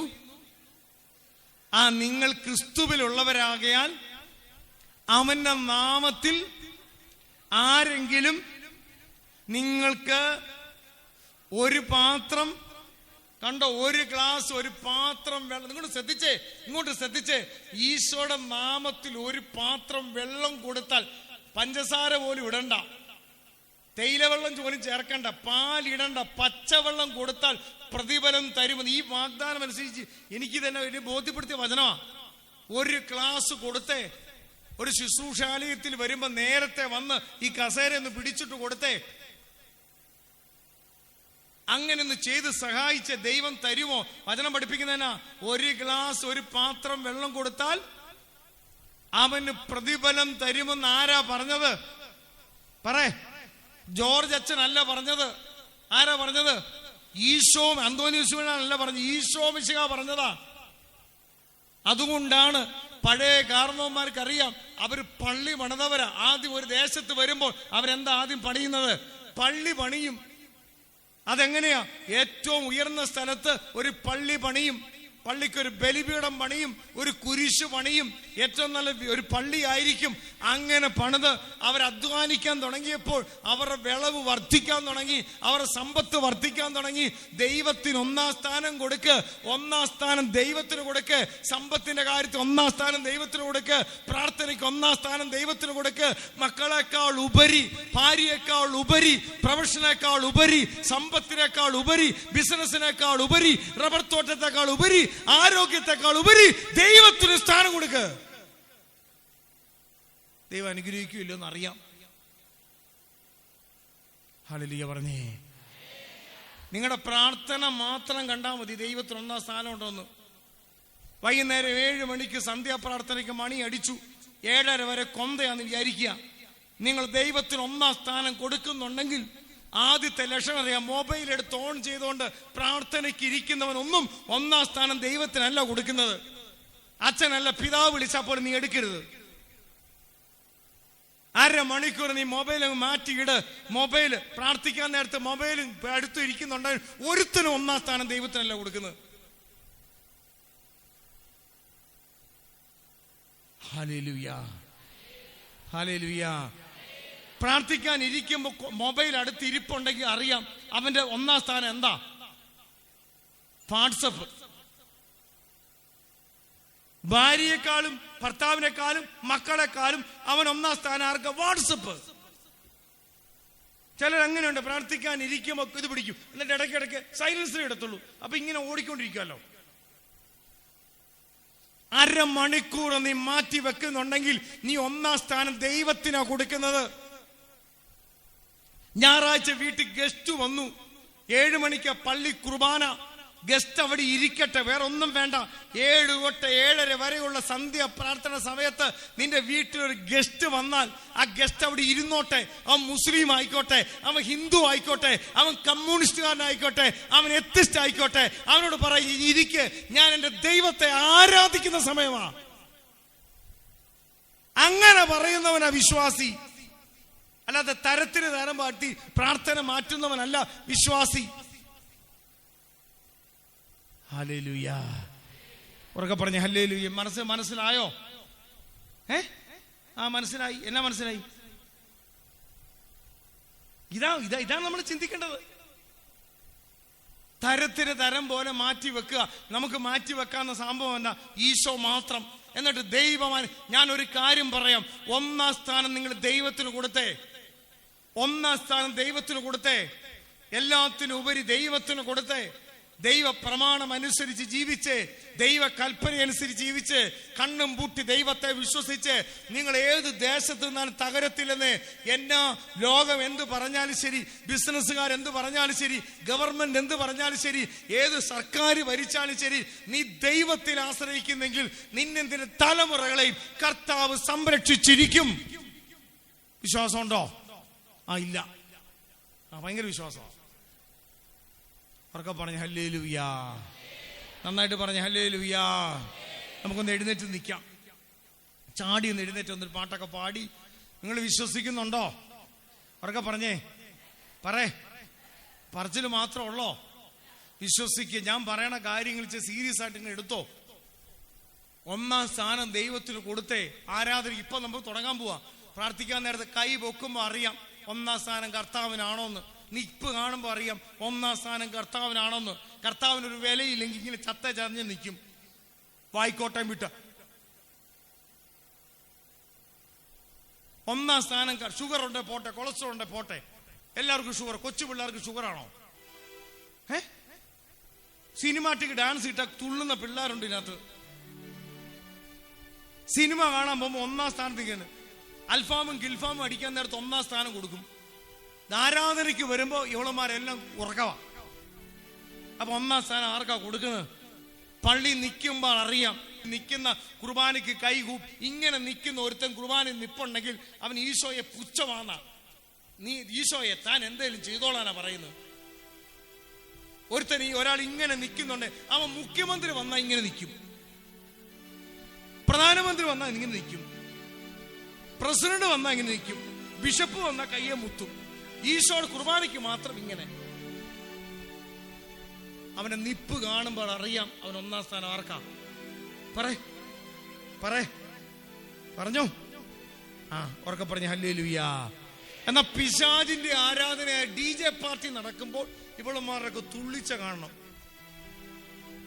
ഒരാളുടെ നിപ്പും ഭാവവും കാണുമ്പോൾ അറിയാം ആ വ്യക്തിയുടെ ജീവിതം ആർക്ക് സമർപ്പിച്ചതാണെന്ന്. ഹല്ലേലൂയ പറഞ്ഞേ. അതുകൊണ്ട് ആ പ്രഭാഷകന്റെ പുസ്തകം ഇത് വേഷം, ചിരി, നടത്തം ഇത് കാണുമ്പോൾ അറിയാം. ഒരു പെങ്കൊച്ച് വരുമ്പോൾ അവളുടെ വേഷം, അവളുടെ ചിരി, അവളുടെ നടത്തം കാണുമ്പോൾ അറിയാം അവൾ ഏത് സ്വഭാവക്കാരിയാന്ന്. അതിന് കൗൺസിലിംഗ് ഒന്നും ചെയ്യണ്ട. വേഷം, ചിരി, നടത്തം, ഭാവം കാണുമ്പോൾ അറിയാം ഇവള് ഭക്തി ഉണ്ടോ ഇല്ലയോ എന്ന്. സ്വരമെടുത്ത് പറഞ്ഞ ഹല്ലേലൂയാ. ഉറക്കെ പറഞ്ഞ ഹല്ലേലൂയാ. ഒന്നാം സ്ഥാനം ആർക്ക് കൊടുത്തു? പഠിച്ചു നോക്കിക്കേ. ആർക്ക് കൊടുക്കണം? പറഞ്ഞേ. ഈശോയ്ക്ക് കൊടുത്തേ. അങ്ങനെ കൊടുത്ത ഒത്തിരി പേരുണ്ട്. ഒന്നാം സ്ഥാനം ഈശോയ്ക്ക് കൊടുത്ത വ്യക്തികളുണ്ട്. അങ്ങനെ കൊടുക്കുന്നവരുടെ കുടുംബത്തിൽ രാജാതിരാജനായി ഈശോ വാണരുളും. Praise the Lord. അല്ലാതെ നമ്മൾ പള്ളിയുടെ പ്രസിഡന്റ് ആയിരുന്നു, ഞാൻ സെക്രട്ടറി ആയിരുന്നു, മാതൃദീപ്തിയുടെ വർഷങ്ങളായി രൂപത പ്രസിഡന്റ് ആയിരുന്നു, അതൊക്കെ അവിടെ ഇരിക്കും. രൂപത ഒരു വലിയ മെഡൽ കിട്ടും, മോളിൽ പോകണമെന്നില്ല. അതുകൊണ്ട് ഇതൊന്നും സ്ഥാനജില്ലമൊന്നും അല്ല അലങ്കരിക്കപ്പെടുന്നത്. ബൈബിളിൽ ഒരു സംഭവം കൂടെ പറയാം.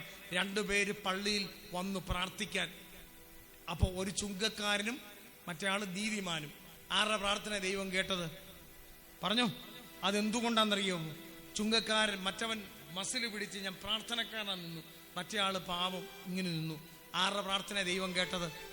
ദേവാലയ ഭണ്ഡാരത്തിലിരുന്ന് ഈശോ പഠിപ്പിച്ചുകൊണ്ടിരിക്കുമ്പോൾ അനേകം വ്യക്തികള് എന്തിട്ടു? സ്തോത്ര കാഴ്ച ഇടാൻ വന്നു. ചിലർ 50,000 ഇട്ടു. 50,000 ഇടുന്നവരെ കാണുമ്പോൾ അച്ഛന്മാർക്ക് വലിയ സന്തോഷമാണ്. കാരണം അയാൾ 50,000 ഇട്ടു. അപ്പോഴാണ് അടുത്ത അച്ഛൻ മത്സരത്തിന് 1,50,000 രൂപ ഇട്ടു.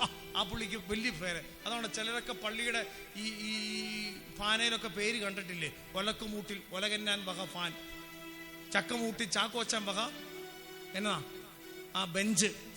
ഇതൊക്കെ ഈ പേര്. ഇങ്ങനെ ഒരു പള്ളിയിൽ, ഇപ്പോൾ ഒരു കള്ളാറ് പള്ളിയാണെന്ന് വിചാരിക്കാം, അല്ല ഉണ്ണീശോടെ പള്ളി ആയിക്കോട്ടെ, ഒരു പാവപ്പെട്ട ചേട്ടത്തി ഉണ്ടായിരുന്നു. 5 വയസ്സിന് വിധവയില്ല. കിട്ടിയ പെൻഷൻ കാശ്, ഗവൺമെന്റ് കൊടുത്ത പെൻഷൻ കാശ് കേട്ട് പള്ളിയിൽ കൊണ്ട് ഇട്ടെന്ന് വിചാരിക്കാം. ഈശോ ഇത് വാച്ച് ചെയ്യുന്നുണ്ട്. ഈശോ വാച്ച് ചെയ്യുന്ന ഇട്ട കാശല്ല, ഇട്ടവരുടെ ഹൃദയമാണ്. ഹല്ലേലൂയ പറഞ്ഞേ. ദൈവസന്നിധി വില ആർക്കാ വന്നത്? ആ പാവപ്പെട്ട വിധവയ്ക്ക. മനുഷ്യൻ നോക്കുന്നതല്ല ദൈവം നോക്കുന്നത്. 1 സാമുവേൽ 16:7 മനുഷ്യൻ ഭാഗ്യരൂപങ്ങളിൽ ശ്രദ്ധിക്കുന്നു, കർത്താവാകട്ടെ ഹൃദയത്തിൽ 2 കരങ്ങളൊന്ന് ഉയർത്തിപ്പിടിച്ചേ, 2 കരങ്ങൾ ഉയർത്തിപ്പിടിച്ചേ. എന്തിനാണെന്നറിയാമോ? എന്തിനാ കരങ്ങൾ ഉയർത്തി? ഞാൻ എന്നെ തന്നെ പൂർണ്ണമായി സമർപ്പിക്കുന്നു. കൈ ഉയർത്തിപ്പിടിക്കുന്നത് കാണുമ്പോൾ അറിയാം ഒരു വ്യക്തി സമർപ്പിച്ചിട്ടുണ്ടോ ഇല്ലയോ എന്ന്. കണ്ണങ്ങോട്ട് ഇറുക്കി അടിച്ചോ, എന്നിട്ട് യേശുവേ യേശുവേ യേശുവേ എന്ന് വിളിച്ച് പ്രാർത്ഥിച്ചേ. വിളിച്ചോ, പോരാ, ആവർത്തിച്ച് വിളിച്ചോണ്ടിരിക്കുക.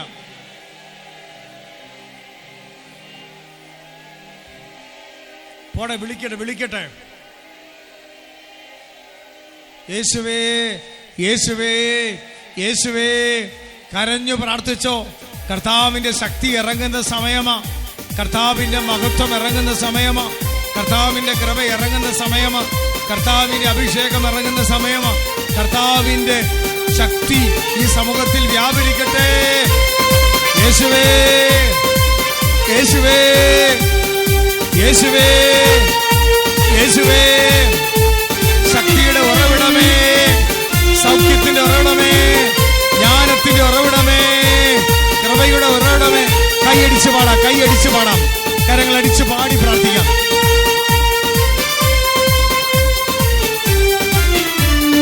ശക്തിയോടെ കരമടിച്ച്. എനിക്കായി കരുതുന്നവൻ, ഭാരങ്ങൾ വഹിക്കുന്നവൻ, എനിക്കായി കരുതുന്നവൻ, ഭാരങ്ങൾ വഹിക്കുന്നവൻ, എന്നെ കൈവിടാത്തവൻ, യേശുവൻ കൂടെയുണ്ട്. എന്നെ കൈവിടാത്തവൻ, യേശുവൻ കൂടെയുണ്ട്. പരീക്ഷ എന്റെ ദൈവം അനുവദിച്ച പരിഹാരം എനിക്കായി കരുതിയിട്ടുണ്ട്. പരീക്ഷ എന്റെ ദൈവം അനുവദിച്ച പരിഹാരം എനിക്കായി കരുതിയിട്ടുണ്ട്. എന്തിനെന്ന് ചോദിക്കില്ല ഞാൻ, എന്റെ നന്മയ്ക്കാണെന്നറിയുന്നു ഞാൻ. എന്തിനെന്ന് ചോദിക്കില്ല ഞാൻ, എന്റെ നന്മയ്ക്കാണെന്നറിയുന്നു ഞാൻ. ശക്തിയോടെ കരമടിച്ച്, അഭിഷേകത്തോടെ കൈയടിച്ച്, ഇരുവശത്തേക്കും കൈയടിച്ച്, കാലുകൾ മാറ്റി ചവിട്ടി. യേശുവേ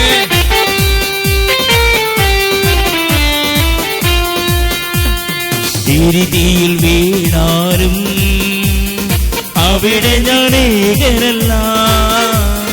തിരിതിയിൽ വീണാലും അവിടെ ഞാൻ ഏകനല്ല. വീഴുന്നത് തീയിലല്ല, യേശുവിൻ കരങ്ങളിലാ. വീഴുന്നത് തീയിലല്ല, യേശുവിൻ കരങ്ങളിലാ. പരീക്ഷ എന്റെ ദൈവം അനുവദിച്ച പരിഹാരം എനിക്കായി കരുതിയിട്ടുണ്ട്. പരീക്ഷ എന്നെ ദൈവം അനുവദിച്ച പരിഹാരം എനിക്കായി കരുതിയിട്ടുണ്ട്. എന്തിനെന്ന് ചോദിക്കില്ല ഞാൻ, എന്റെ നന്മയ്ക്കാണെന്നറിയുന്നു ഞാൻ. എന്തിനെന്ന് ചോദിക്കില്ല ഞാൻ, എന്റെ നന്മയ്ക്കാണെന്നറിയുന്നു ഞാൻ.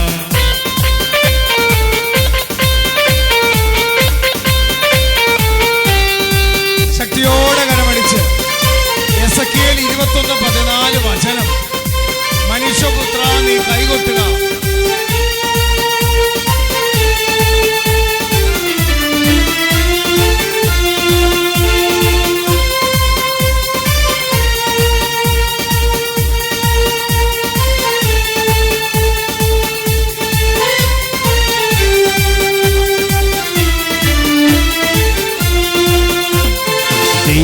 ദൈവമെനിക്കനുകൂലം, അതു നന്നായി അറിയുന്നു ഞാൻ. ദൈവമെനിക്കനുകൂലം, അതു നന്നായി അറിയുന്നു ഞാൻ. ദൈവമനുകൂലമെങ്കിൽ ആരെനിക്കെതിരായി? 8:31 വചനം. ദൈവമനുകൂലമെങ്കിൽ ആരെനിക്കെതിരായി? പരീക്ഷ എന്റെ ദൈവം അനുവദിച്ച പരിഹാരം എനിക്കായി കരുതിയിട്ടുണ്ട്. പരീക്ഷ എന്റെ ദൈവം അനുവദിച്ച പരിഹാരം എനിക്കായി കരുതിയിട്ടുണ്ട്. എന്തിനെന്ന് ചോദിക്കില്ല ഞാൻ, എന്റെ നന്മയ്ക്കാണെന്നറിയുന്നു ഞാൻ. ചോദിക്കില്ല, എന്തിനെന്ന് ചോദിക്കില്ല അറിയുന്നു ഞാൻ. യേശുവേ എന്ന് വിളിച്ചേ. ഹല്ലേലൂയ, യേശുവേ, യേശുവേ, യേശുവേ.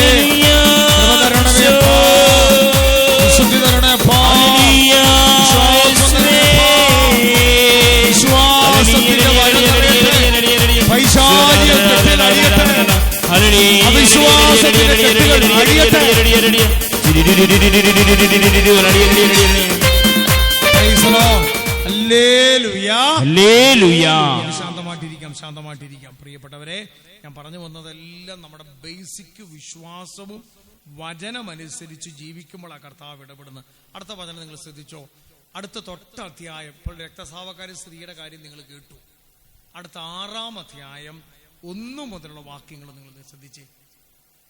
ഇവിടെ വളരെ പ്രധാനപ്പെട്ട ഒരു കാര്യം ഞാൻ പറയാൻ പോകും. ഇന്ന് നമ്മുടെ ദേശത്തും കേരള സഭയ്ക്കും ആഗോള സഭയ്ക്കും, സഭയ്ക്കല്ല സഭയുടെ മക്കൾക്ക് പറ്റിയ ഏറ്റവും വലിയ പ്രശ്നം ഞാൻ പറയാൻ പോകും. 6-ാം അധ്യായം 1 മുതലുള്ള വാക്യങ്ങൾ. യേശു അവിടെ നിന്ന് പോയി സ്വന്തം നാട്ടിലെത്തി. സാബത്ത് ദിവസം അവൻ സിനഗോഗിൽ പഠിപ്പിക്കാൻ ആരംഭിച്ചു.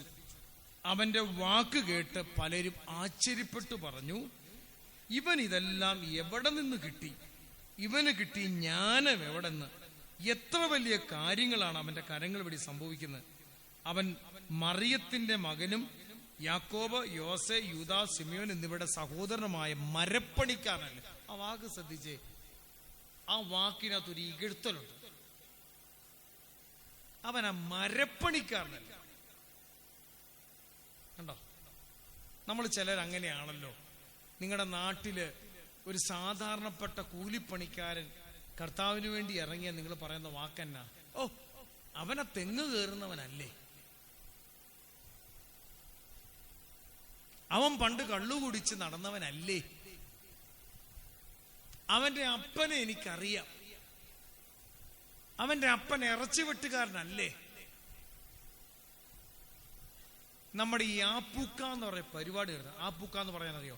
ഞങ്ങൾ അതിപുരാതന ക്രിസ്ത്യാനി, അത് വീട്ടിലിരിക്കത്തുള്ളൂ. അങ്ങോട്ട് ആപ്പൂക്ക എന്ന് പറഞ്ഞ് എല്ലാം പറ്റില്ല. ഇവിടെ ഈശോയോട് പറയുകയാണ്, ഇവൻ മരപ്പണിക്കാരനല്ലേ, ഇവന്റെ സഹോദരന്മാർ നമ്മുടെ കൂടെ ഇല്ലേ? ഇങ്ങനെ പറഞ്ഞ് അവർ അവനിൽ ഇടറി. അടുത്ത വചനം ശ്രദ്ധിച്ചോണം. യേശു പറഞ്ഞു, സ്വദേശത്തും ബന്ധുജനങ്ങളുടെ ഇടയിലും സ്വന്തം ഭവനത്തിലുമല്ലാതെ പ്രവാചകൻ അപമതിക്കപ്പെടുന്നില്ല. അടുത്ത വാക്കാണ് നിങ്ങൾ ശ്രദ്ധിക്കേണ്ടത്. അവൻ ഏതാനും രോഗികളുടെ മേൽ കൈകൾ വെച്ച് സുഖപ്പെടുത്താനല്ലാതെ മറ്റ് അത്ഭുതമൊന്നും ചെയ്യാൻ അവന് സാധിച്ചില്ല. അവരുടെ വിശ്വാസ രാഗത്വത്തെ പറ്റി അവൻ വിസ്മയിച്ചു. ശ്രദ്ധിച്ചേ. എന്ന് വച്ചാൽ ഇന്ന് ഡയറക്റ്റ്, ശ്രദ്ധിക്കണം, ഇവിടെ ശ്രദ്ധിച്ചോ, ഡയറക്റ്റ് ഈ അപ്പത്തിലിരിക്കുന്ന ഈശോ നേരെ വന്നിട്ട് നിങ്ങളുടെ തലയെ കൈവച്ച് പ്രാർത്ഥിച്ചാലും നിങ്ങളുടെ രോഗശാന്തി ഉണ്ടാകത്തില്ല. ഉണ്ടാകണ എന്ത് വേണം? വെക്കുന്ന ആൾക്കല്ല, സ്വീകരിക്കുന്നവന്റെ വിശ്വാസം ഉണ്ടാകണം. എന്താണ് കൃപാസനത്തിൽ പോകുമ്പോൾ ഇത്ര കെട്ടഴിയുന്നത്?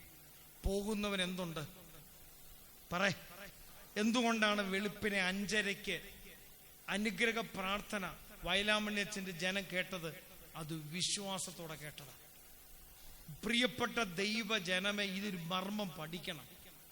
സാക്ഷാൽ ഓർത്തു വയ്ക്കണം, ഒരു അപ്പസ്തോലനല്ല, സെന്റ് ആന്റണിയോ സെന്റ് ഗീവർഗീസോ സെന്റ് പാട്രിക്കോ അല്ല. സാക്ഷാൽ ഈ പ്രപഞ്ചത്തെ സൃഷ്ടിച്ച ദൈവത്തിന് ജനത്തിന്റെ മേൽ കൈകൾ വെച്ചിട്ട് വലിയ അത്ഭുതം ചെയ്യാൻ പറ്റാത്തതിനെ കുറിച്ച് ഈശോ എന്താ പറഞ്ഞത്? അവരുടെ വിശ്വാസ രാഹിത്യം. ഇതാണ് ഇന്നും നമ്മൾ സംഭവിക്കുന്നത്. അതുകൊണ്ടാണ് ഞാനിത് പറഞ്ഞത്. ദൈവ മക്കൾ, ഇത് വചനമാണോ? ഞാൻ കള്ളത്തരം പറയുകയാണോ? ശരിയായ വചനമല്ലേ? ഈശോയ്ക്ക്. അതുകൊണ്ട് ഈ കള്ളാറ് തിരുഹൃദയ ധ്യാന കേന്ദ്രത്തിൽ മിറക്കിൾസ് സംഭവിക്കണമെങ്കിൽ, അത്ഭുതം സംഭവിക്കണമെങ്കിൽ, അത്ഭുത രോഗശാന്തി സംഭവിക്കണമെങ്കിൽ നിങ്ങൾ വിശ്വസിക്കണം. ഈ ആലയത്തെ, ഇവിടെ ദൈവമുണ്ടെന്ന് വിശ്വസിക്കണം. ദൈവത്തിന്റെ പ്രവൃത്തി ഉണ്ടെന്ന് വിശ്വസിക്കണം. ദൈവത്തിന്റെ ശക്തി ഉണ്ടെന്ന് നിങ്ങൾ വിശ്വസിക്കണം. ആ കുർബാനയിൽ ഈശോ ഉണ്ടെന്ന് വിശ്വസിക്കണം. എന്നിട്ട് നിങ്ങൾ വിശ്വാസത്തോടെ പ്രാർത്ഥിക്കാൻ നിന്നുകൊടുത്താൽ മതി. കർത്താവ് പ്രവർത്തിക്കും. ഹല്ലേലൂയ പറഞ്ഞേ, സ്വരമെടുത്ത് പറയും ഹല്ലേലൂയ. ഞാൻ പറയുന്ന മനസ്സിലാകുന്നുണ്ടോ? Price the Lord. അതുകൊണ്ടാണ് ബ്രദർ പറഞ്ഞ തുടക്കത്തിലെ പറഞ്ഞു, നിങ്ങൾ വന്നതിന്റെ പേരിലോ കുർബാനയിൽ പങ്കെടുത്തതിന്റെ പേരിലോ ആരാധനയിൽ പങ്കെടുത്തതിന്റെ പേരിലോ നിങ്ങളുടെ കെട്ടഴിയത്തില്ല. ഒറ്റ കണ്ടീഷൻ ഉള്ളൂ, വിശ്വാസം. ഞാൻ ഓർക്കുന്നുണ്ട്, ഇന്നലെ പിന്നെ ആ സഹോദരൻ എന്നെ വിളിച്ചായിരുന്നു. എൻ്റെ ഒരു സുഹൃത്തുണ്ട്, ആന്റണി എന്ന് പറയും, കൊടുങ്ങല്ലൂരുകാരനാണ്. വർഷങ്ങൾക്ക് മുമ്പ് അതായത് GB രോഗം എന്ന് പറയും, ഗുല്ലൻ ബാരി എന്ന് പറയുന്ന ഒരു രോഗമുണ്ട്. ആ രോഗം വന്നാൽ സെക്കൻഡ് കൊണ്ട് നേഴ്സുമാർക്കറിയാം, 1 മണിക്കൂർ കൊണ്ട് ശരീരം വൈറസ് കൊണ്ട് തളർന്നു പോകും. വൈദ്യശാസ്ത്രത്തിൽ അതിന് മരുന്നില്ല, ഒത്രേ നാളുകൾ കിടക്കണം. അങ്ങനെ ഒരു രോഗം പിടിപെട്ട് എൻ്റെ ഒരു സുഹൃത്ത്, അതെ പിന്നീട് എനിക്ക് സുഹൃത്തായത്, 2 കാലും കൈയും തളർന്ന് ജീവൻ മാത്രമായിട്ട് അദ്ദേഹത്തിന് വീട്ടിൽ കിടക്കുന്ന സമയത്ത് ഈ വ്യക്തിയുടെ പെങ്ങള് അട്ടപ്പാടി ബഹുമാനപ്പെട്ട വട്ടായിലിച്ചൻ എന്ന ഇതുപോലെ ആദ്യ വെള്ളിയാഴ്ച ശുശ്രൂഷ വർഷങ്ങൾ നടക്കുന്നുണ്ട്. ഈ പെങ്ങള് പോയി പറഞ്ഞു, ഞാൻ പ്രാർത്ഥിക്കാം.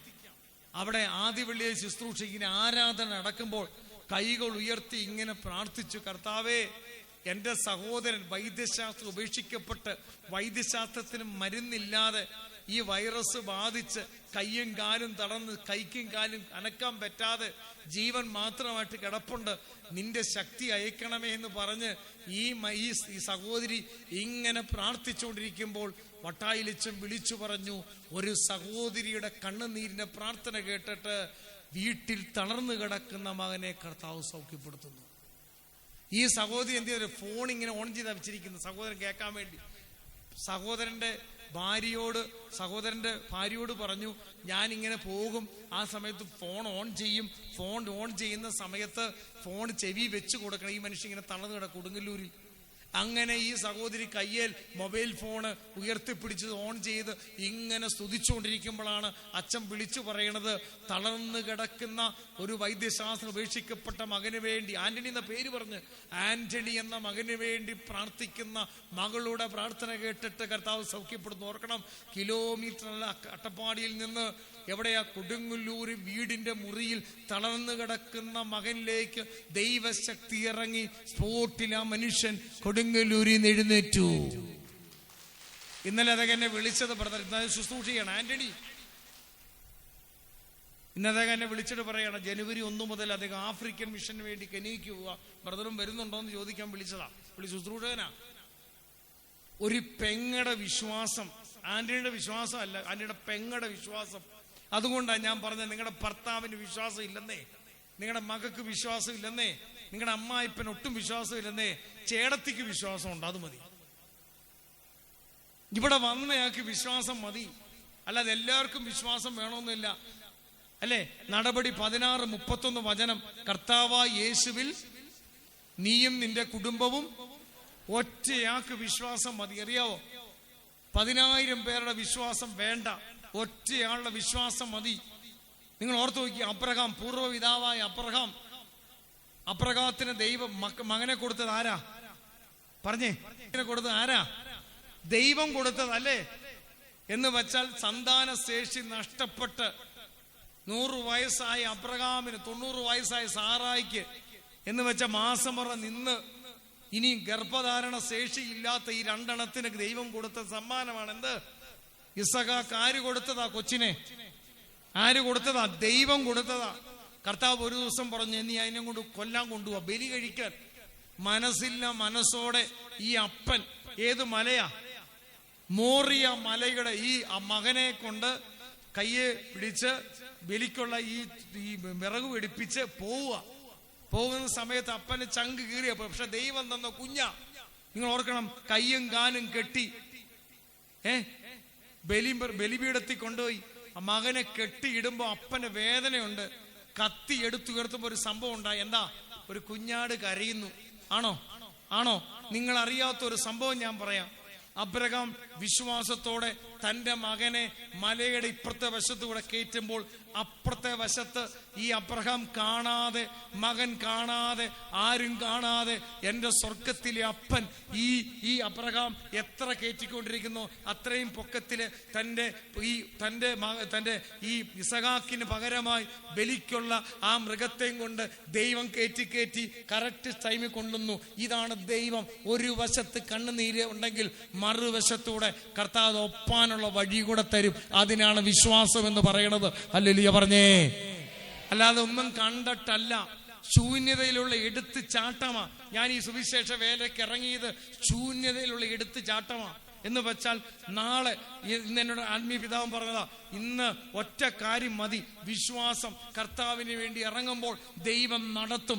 ദൈവം നമ്മുടെ മക്കളെ നടത്തും. ദൈവം നമ്മുടെ കുടുംബത്തെ നടത്തും. രാഷ്ട്രീയക്കാർ പലതും പറഞ്ഞോട്ടെ, കാലാവസ്ഥ വ്യതിയാനക്കാർ പലതും പറഞ്ഞോട്ടെ, സാമ്പത്തിക മേഖല ലോകത്ത് തകർന്നാലും ശരി, നീ അടിയുറച്ച ക്രിസ്ത്യാനിയാണെങ്കിൽ, ദൈവ പ്രമാണം അനുസരിക്കുന്നുണ്ടെങ്കിൽ, യേശുവാണ് നിന്റെ അപ്പനെങ്കിൽ, അപ്പൻ, സ്വർഗത്തിലെ അപ്പൻ ഈ നാട് മുഴുവൻ പട്ടിണിയാണെങ്കിലും ശരി, സ്വർഗത്തിലെ അപ്പൻ നിനക്കാവശ്യമായ ഭക്ഷണം തരുന്നവനാ. അത് നീ വിശ്വസിക്കണം. ഹല്ലേലൂയ പറഞ്ഞേ. ഉറക്കെ പറഞ്ഞേ ഹല്ലേലൂയ.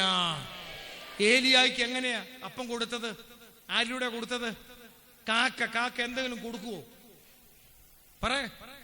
ഇത് കഥയൊന്നുമല്ല. ഏലിയ പ്രവാചകന് ദൈവം കാക്കയിലൂടെ അപ്പവും ഇറച്ചിയും കൊടുത്തെങ്കിൽ കൊടുത്തോ? അപ്പം കൊടുത്തോ? ദാനിയേലിന് കൊടുത്തോ ഭക്ഷണം? ഹബക്കുക്കിനെ മുടിക്കുത്തിന് കൊടുത്തോണ്ട് ദാനിയേലിന് സിംഹക്കുഴി കർത്താവ് കൊണ്ടുവന്നു. ആ കർത്താവ് ഇന്നും ജീവിക്കുന്നുണ്ട്. ഇല്ലെന്ന് പറയരുത്. ഇന്നും സഭയിൽ ജീവിക്കുന്നുണ്ടോ? ഉണ്ടോ? നമ്മുടെ വിശ്വാസം ഇല്ലായ്മ കൊണ്ടാ. നമ്മൾ വിശ്വസിച്ചാൽ മതി. അതുകൊണ്ടാണ് ഞാൻ പറയുന്നത്, ഇനി നിങ്ങൾ ആദ്യ വെള്ളിയാഴ്ച വരുമ്പോ പ്രാർത്ഥിച്ചൊരുങ്ങി വാ. എന്നിട്ട് അത്ഭുത സാക്ഷി എഴുതി കൊടുക്കുക. അസാധ്യങ്ങൾ എഴുതണം. ദൈവം നടത്തും എന്റെ വീട്. ദൈവം എന്റെ കടത്തിന്റെ കെട്ടഴിക്കും. ദൈവം എന്റെ രോഗത്തിന്റെ കെട്ടഴിക്കും. ദൈവം എന്റെ ഭർത്താവിന്റെ മദ്യപാനം മാറ്റും. ദൈവം എന്റെ മകളുടെ തെറ്റായ ബന്ധങ്ങൾ തകർക്കും. ദൈവം എന്റെ വീടിന്റെ പണി പൂർത്തീകരിക്കും. ദൈവം എന്റെ രോഗങ്ങളിൽ സൗഖ്യം നൽകും. ദൈവം എനിക്ക് വിടുതൽ നൽകും എന്ന് നീ കണ്ണും പൂട്ടി അങ്ങോട്ട് വിശ്വസിക്കേ. Hallelujah, hallelujah, hallelujah. യേശുവേ നന്ദി, യേശുവേ സ്തുതി. ഹല്ലേലൂയ. യോഹന്നാൻ 14:14 വചനം എന്താ?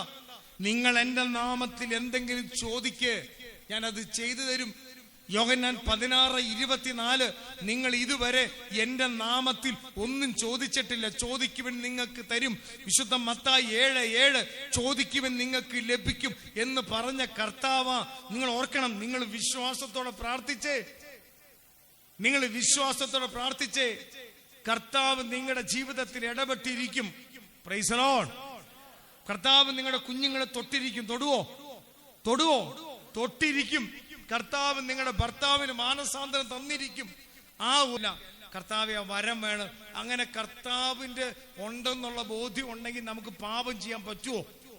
ഇനി അഥവാ പാപം ചെയ്താൽ നമ്മൾ ഓടി എങ്ങോട്ട് പോകും? കുമ്പസാരക്കൂട്ടി പോകും, അനുദപിക്കും. ഇന്ന് പാപബോധമില്ലാത്തതും പശ്ചാത്താപമില്ലാത്തതും മനുഷ്യൻ പാപത്തിൽ കിടക്കുന്ന ഒറ്റ കാര്യമുള്ളൂ, വിശ്വാസം നഷ്ടപ്പെട്ടു പോയി. ആരെ? ഈശോയിലുള്ളത്. അതുകൊണ്ടാണ് ഈശോ പറഞ്ഞത്, ഞാൻ ഇനി ഭൂമിയിൽ വരുമ്പോൾ എന്ത് കണ്ടെത്തും?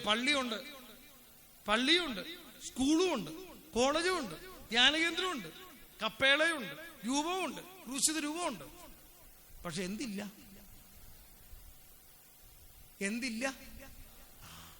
ഇനി വരാൻ പോകുന്ന കാര്യമാണ്. അതുകൊണ്ട് വിശ്വാസമുള്ളൊരു സമൂഹത്തെ നമുക്ക് എടുക്കണം. ദൈവം നടത്തും. അല്ലാതെ ഞാൻ പറഞ്ഞ അവസാനിപ്പിക്കുക. അല്ലാതെ അന്തോനീസുനാന്റെ കാലത്ത് നടക്കുന്നു, കഴിഞ്ഞ കാലത്ത് നടന്നു, ഇപ്പൊ എന്നെ കർത്താവ് വീട്ടിലിരിക്കണം. അപ്പസ്തോല പ്രവർത്തനങ്ങളിൽ നടന്ന അതേ കാര്യം ഇന്ന് ലോകത്തിൽ, ആഫ്രിക്ക നടക്കുന്നുണ്ട്, ചൈനയിൽ നടക്കുന്നുണ്ട്, മരിച്ചവർ എഴുന്നേക്കുന്നുണ്ടെന്നേ. നമ്മുടെ വിശ്വാസം നമുക്ക് എഴുന്നേറ്റ് നിൽക്കാം. സമയമായല്ലോ, 3:45. ഓക്കെ, എന്നാലും എഴുന്നേറ്റ് ഏതായാലും പ്രാർത്ഥിച്ചേക്കാം. പ്രാർത്ഥിച്ചേക്കാം. നമുക്ക് 1:45 വരെ അങ്ങോട്ട് പ്രാർത്ഥിക്കാം. സ്വരമെടുത്തി പറഞ്ഞ ഹല്ലേലൂയാ, ഹല്ലേലൂയ, നന്നായിട്ട് പറഞ്ഞ ഹല്ലേലൂയാ, ഹല്ലേലൂയ. അപ്പൊ നമുക്ക് എന്ത് വരം വേണം? ഉറക്കെ പറഞ്ഞ എന്ത് വരം വേണം? എന്ത് വരം വേണം? വിശ്വാസവരം. അതിനുവേണ്ടി നമ്മളൊന്ന് പ്രാർത്ഥിക്കാൻ പോവാം. എന്ത് വരം വേണം? ഇതാരാ തരേണ്ടത്? ഈശോ അല്ല, പരിശുദ്ധ ആത്മാവാ തരേണ്ടത്. ആരാണ്? പരിശുദ്ധാത്മാവ് നൽകേണ്ട ദാനമാണ്. വിശ്വാസം ഉണ്ടെങ്കിൽ പ്രത്യേകം അറിയാമോ? വെളുപ്പിന് എഴുന്നേറ്റ് പള്ളിയിൽ പോകും. വിശ്വാസം ഉണ്ടെങ്കിൽ എന്ത് ചെയ്യുന്നറിയാമോ? നിത്യാരാധന ചാപ്പലിൽ പോയിരിക്കും. പ്രശ്നം പ്രതിസന്ധി വരുമ്പോൾ വേറൊരിടത്തേക്ക് ഓടാതെ നേരെ പള്ളി വന്നിരുന്ന് കരയാൻ തുടങ്ങും. വിശ്വാസം ഉണ്ടെങ്കിൽ നമ്മൾ ആരെയും പേടിക്കേണ്ട കാര്യമുണ്ടോ? പറയേ. നമ്മുടെയൊക്കെ പൂർവികര് ഈ മലമ്പ്രദേശത്ത് ആനയും പുലിയും ഒക്കെ നാട്ടില് അവരെന്തോരം ധൈര്യത്തിലെ കൊന്ത എടുത്തുകൊണ്ട് പോയതല്ലേ? അവർക്ക് വിശ്വാസമുണ്ട്. ആരൊക്കെ ഇല്ലേലും ദൈവം നമ്മളെ നോക്കും അല്ലേ? പണ്ടത്തെ അമ്മമാര് ഇന്നത്തെ ചെറുപ്പക്കാർ ന്യൂ ജനറേഷൻ പിള്ളേർക്ക് ഈ ഒരു പ്രത്യേകത വെച്ചാൽ ന്യൂ ജനറേഷൻ പിള്ളേർക്ക് അറിയാം, ജീവിക്കാൻ അറിയത്തില്ല. അവന് ഭയങ്കര ബുദ്ധിയാണ്, അവന് ഭയങ്കര ശമ്പളം, അവള് ഭയങ്കര അങ്ങേയറ്റത്തെ പഠിത്തമാണ്. കമ്പ്യൂട്ടർ എടുത്തു കൊടുത്ത് അവളെല്ലാം പഠിക്കും. പക്ഷെ കുടുംബജീവിതത്തിൽ കഴിഞ്ഞാൽ കുടുംബജീവിതത്തിൽ അവൾ പരാജയമാണ്. അവൻ പരാജയമാണ്. അതേ സമയത്ത് ഓട്ടോ ഓടിച്ച് നടക്കുന്ന റബ്ബർ വെട്ടുന്ന ചേട്ടൻ വലിയ വിദ്യാഭ്യാസം ഇല്ലേലും അദ്ദേഹത്തിന് കുടുംബജീവിതം സക്സസ്സാണ്. അപ്പൊ ഞാൻ പറയും ഏറ്റവും മിടുക്കൻ പാവപ്പെട്ടവനാ. ഹല്ലേലൂയ പറഞ്ഞേ, ഹല്ലേലൂയ. ഏറ്റവും കൂടുതൽ ഡിവോഴ്സ് നടക്കുന്ന ആരുടെയെന്നറിയോ? IT മേഖലയിൽ പ്രവർത്തിക്കണം, നല്ല തലമുണ്ടയുള്ള ബുദ്ധിയുടെ തലക്കകത്തിരിക്കുന്ന എല്ലാ കാര്യത്തെക്കുറിച്ച് അറിയാവുന്ന, കാലാവസ്ഥ വ്യതിയാനം അറിയുന്ന, ചന്ദ്രയാൻ എങ്ങനെയാ പോയെന്നറിയുന്ന തലമൂത്ത ബുദ്ധിയുള്ളവന്മാര് ചിലപ്പം പ്രാർത്ഥിക്കാൻ വരുമ്പം എന്നാ അവന്റെ ഭാര്യ പറയുന്നറിയാമോ? കുടുംബജീവിതം വെറും ഫെയിലാണ്, സംശയരോഗം, സാഡിസ്റ്റ്. അപ്പോൾ ഞാൻ ഈ സാധാരണ മനുഷ്യൻ, ഓട്ടോക്കാരാ, കൂലിപ്പണിക്കാരാ, ചായക്കട പണിയുന്നവരാ. പക്ഷേ അവന് ഭാര്യയും ഭർത്താവ് ഒന്നും ഇല്ലെങ്കിലും ശരി കുടുംബജീവിതത്തിൽ സക്സസ്സാ. അപ്പൊ എനിക്കൊരു കാര്യം മനസ്സിലായി, ഈ തലബുദ്ധിക്കകത്തോ പണം കൊണ്ടിട്ടൊന്നും വലിയ കാര്യമൊന്നുമില്ല. ഹല്ലേലൂയ പറഞ്ഞേ, ഉറക്കെ പറഞ്ഞ ഹല്ലേലൂയാ. എന്താ ഇത്രയും പഠിത്തമുള്ള കുഞ്ഞുങ്ങള് കുടുംബജീവിതത്തിൽ പരാജയപ്പെട്ടു പോകുന്നത്? അതേ സമയത്ത് ഇവിടെ ഇരിക്കുന്ന അമ്മമാരുണ്ട്, ഒത്തിരി സഹിച്ച അമ്മമാരുണ്ട്. ഭർത്താവ് ചിലപ്പോൾ കുടിച്ചിട്ട് ഇടിക്കുമായിരിക്കും. അപ്പോൾ ഇവരോട് ചോദിക്കുമ്പോൾ ഇവർ പറയും സാരമില്ലെന്നേ, സ്വർഗത്തിൽ ഇതിനൊരു പ്രതിഫലമുണ്ട്. അതുകൊണ്ടാണ് ഈ അമ്മമാര്, എത്ര വയസ്സുള്ള അമ്മമാര്, ചട്ടയെടുത്ത അമ്മമാരുണ്ട്, ഇവരാരെങ്കിലും ഡിവോഴ്സ് ചെയ്തോ? നിങ്ങളിൽ എത്ര പേര് പ്രായമുള്ളവരുണ്ട്? നിങ്ങളെന്താ ഡിവോഴ്സ് ചെയ്യാഞ്ഞ്? ഇവിടെ ഇരിക്കുന്ന അമ്മമാര് ഡിവോഴ്സ് ചെയ്യാത്തന്നെ.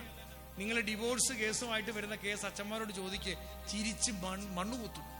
നമ്മൾ ചിരിക്കും, കാരണം നിസ്സാര കാര്യമാണ്, നിസ്സാര കാര്യത്തിനാണ് ഡിവോഴ്സ് ചെയ്യുന്നത്. കാരണം അതേ സമയത്ത് ഈ പ്രായമുള്ളവരെന്താ വിവാഹമോചനം നേടാത്ത? അവർക്ക് വലിയ ജ്ഞാനമുണ്ട്, ദൈവിക ജ്ഞാനമുണ്ട്. ഹല്ലേലൂയ പറഞ്ഞേ. അങ്ങനെ ചെയ്ത ദൈവം ചോദിക്കുമെന്നൊരു ബോധ്യമുണ്ട്.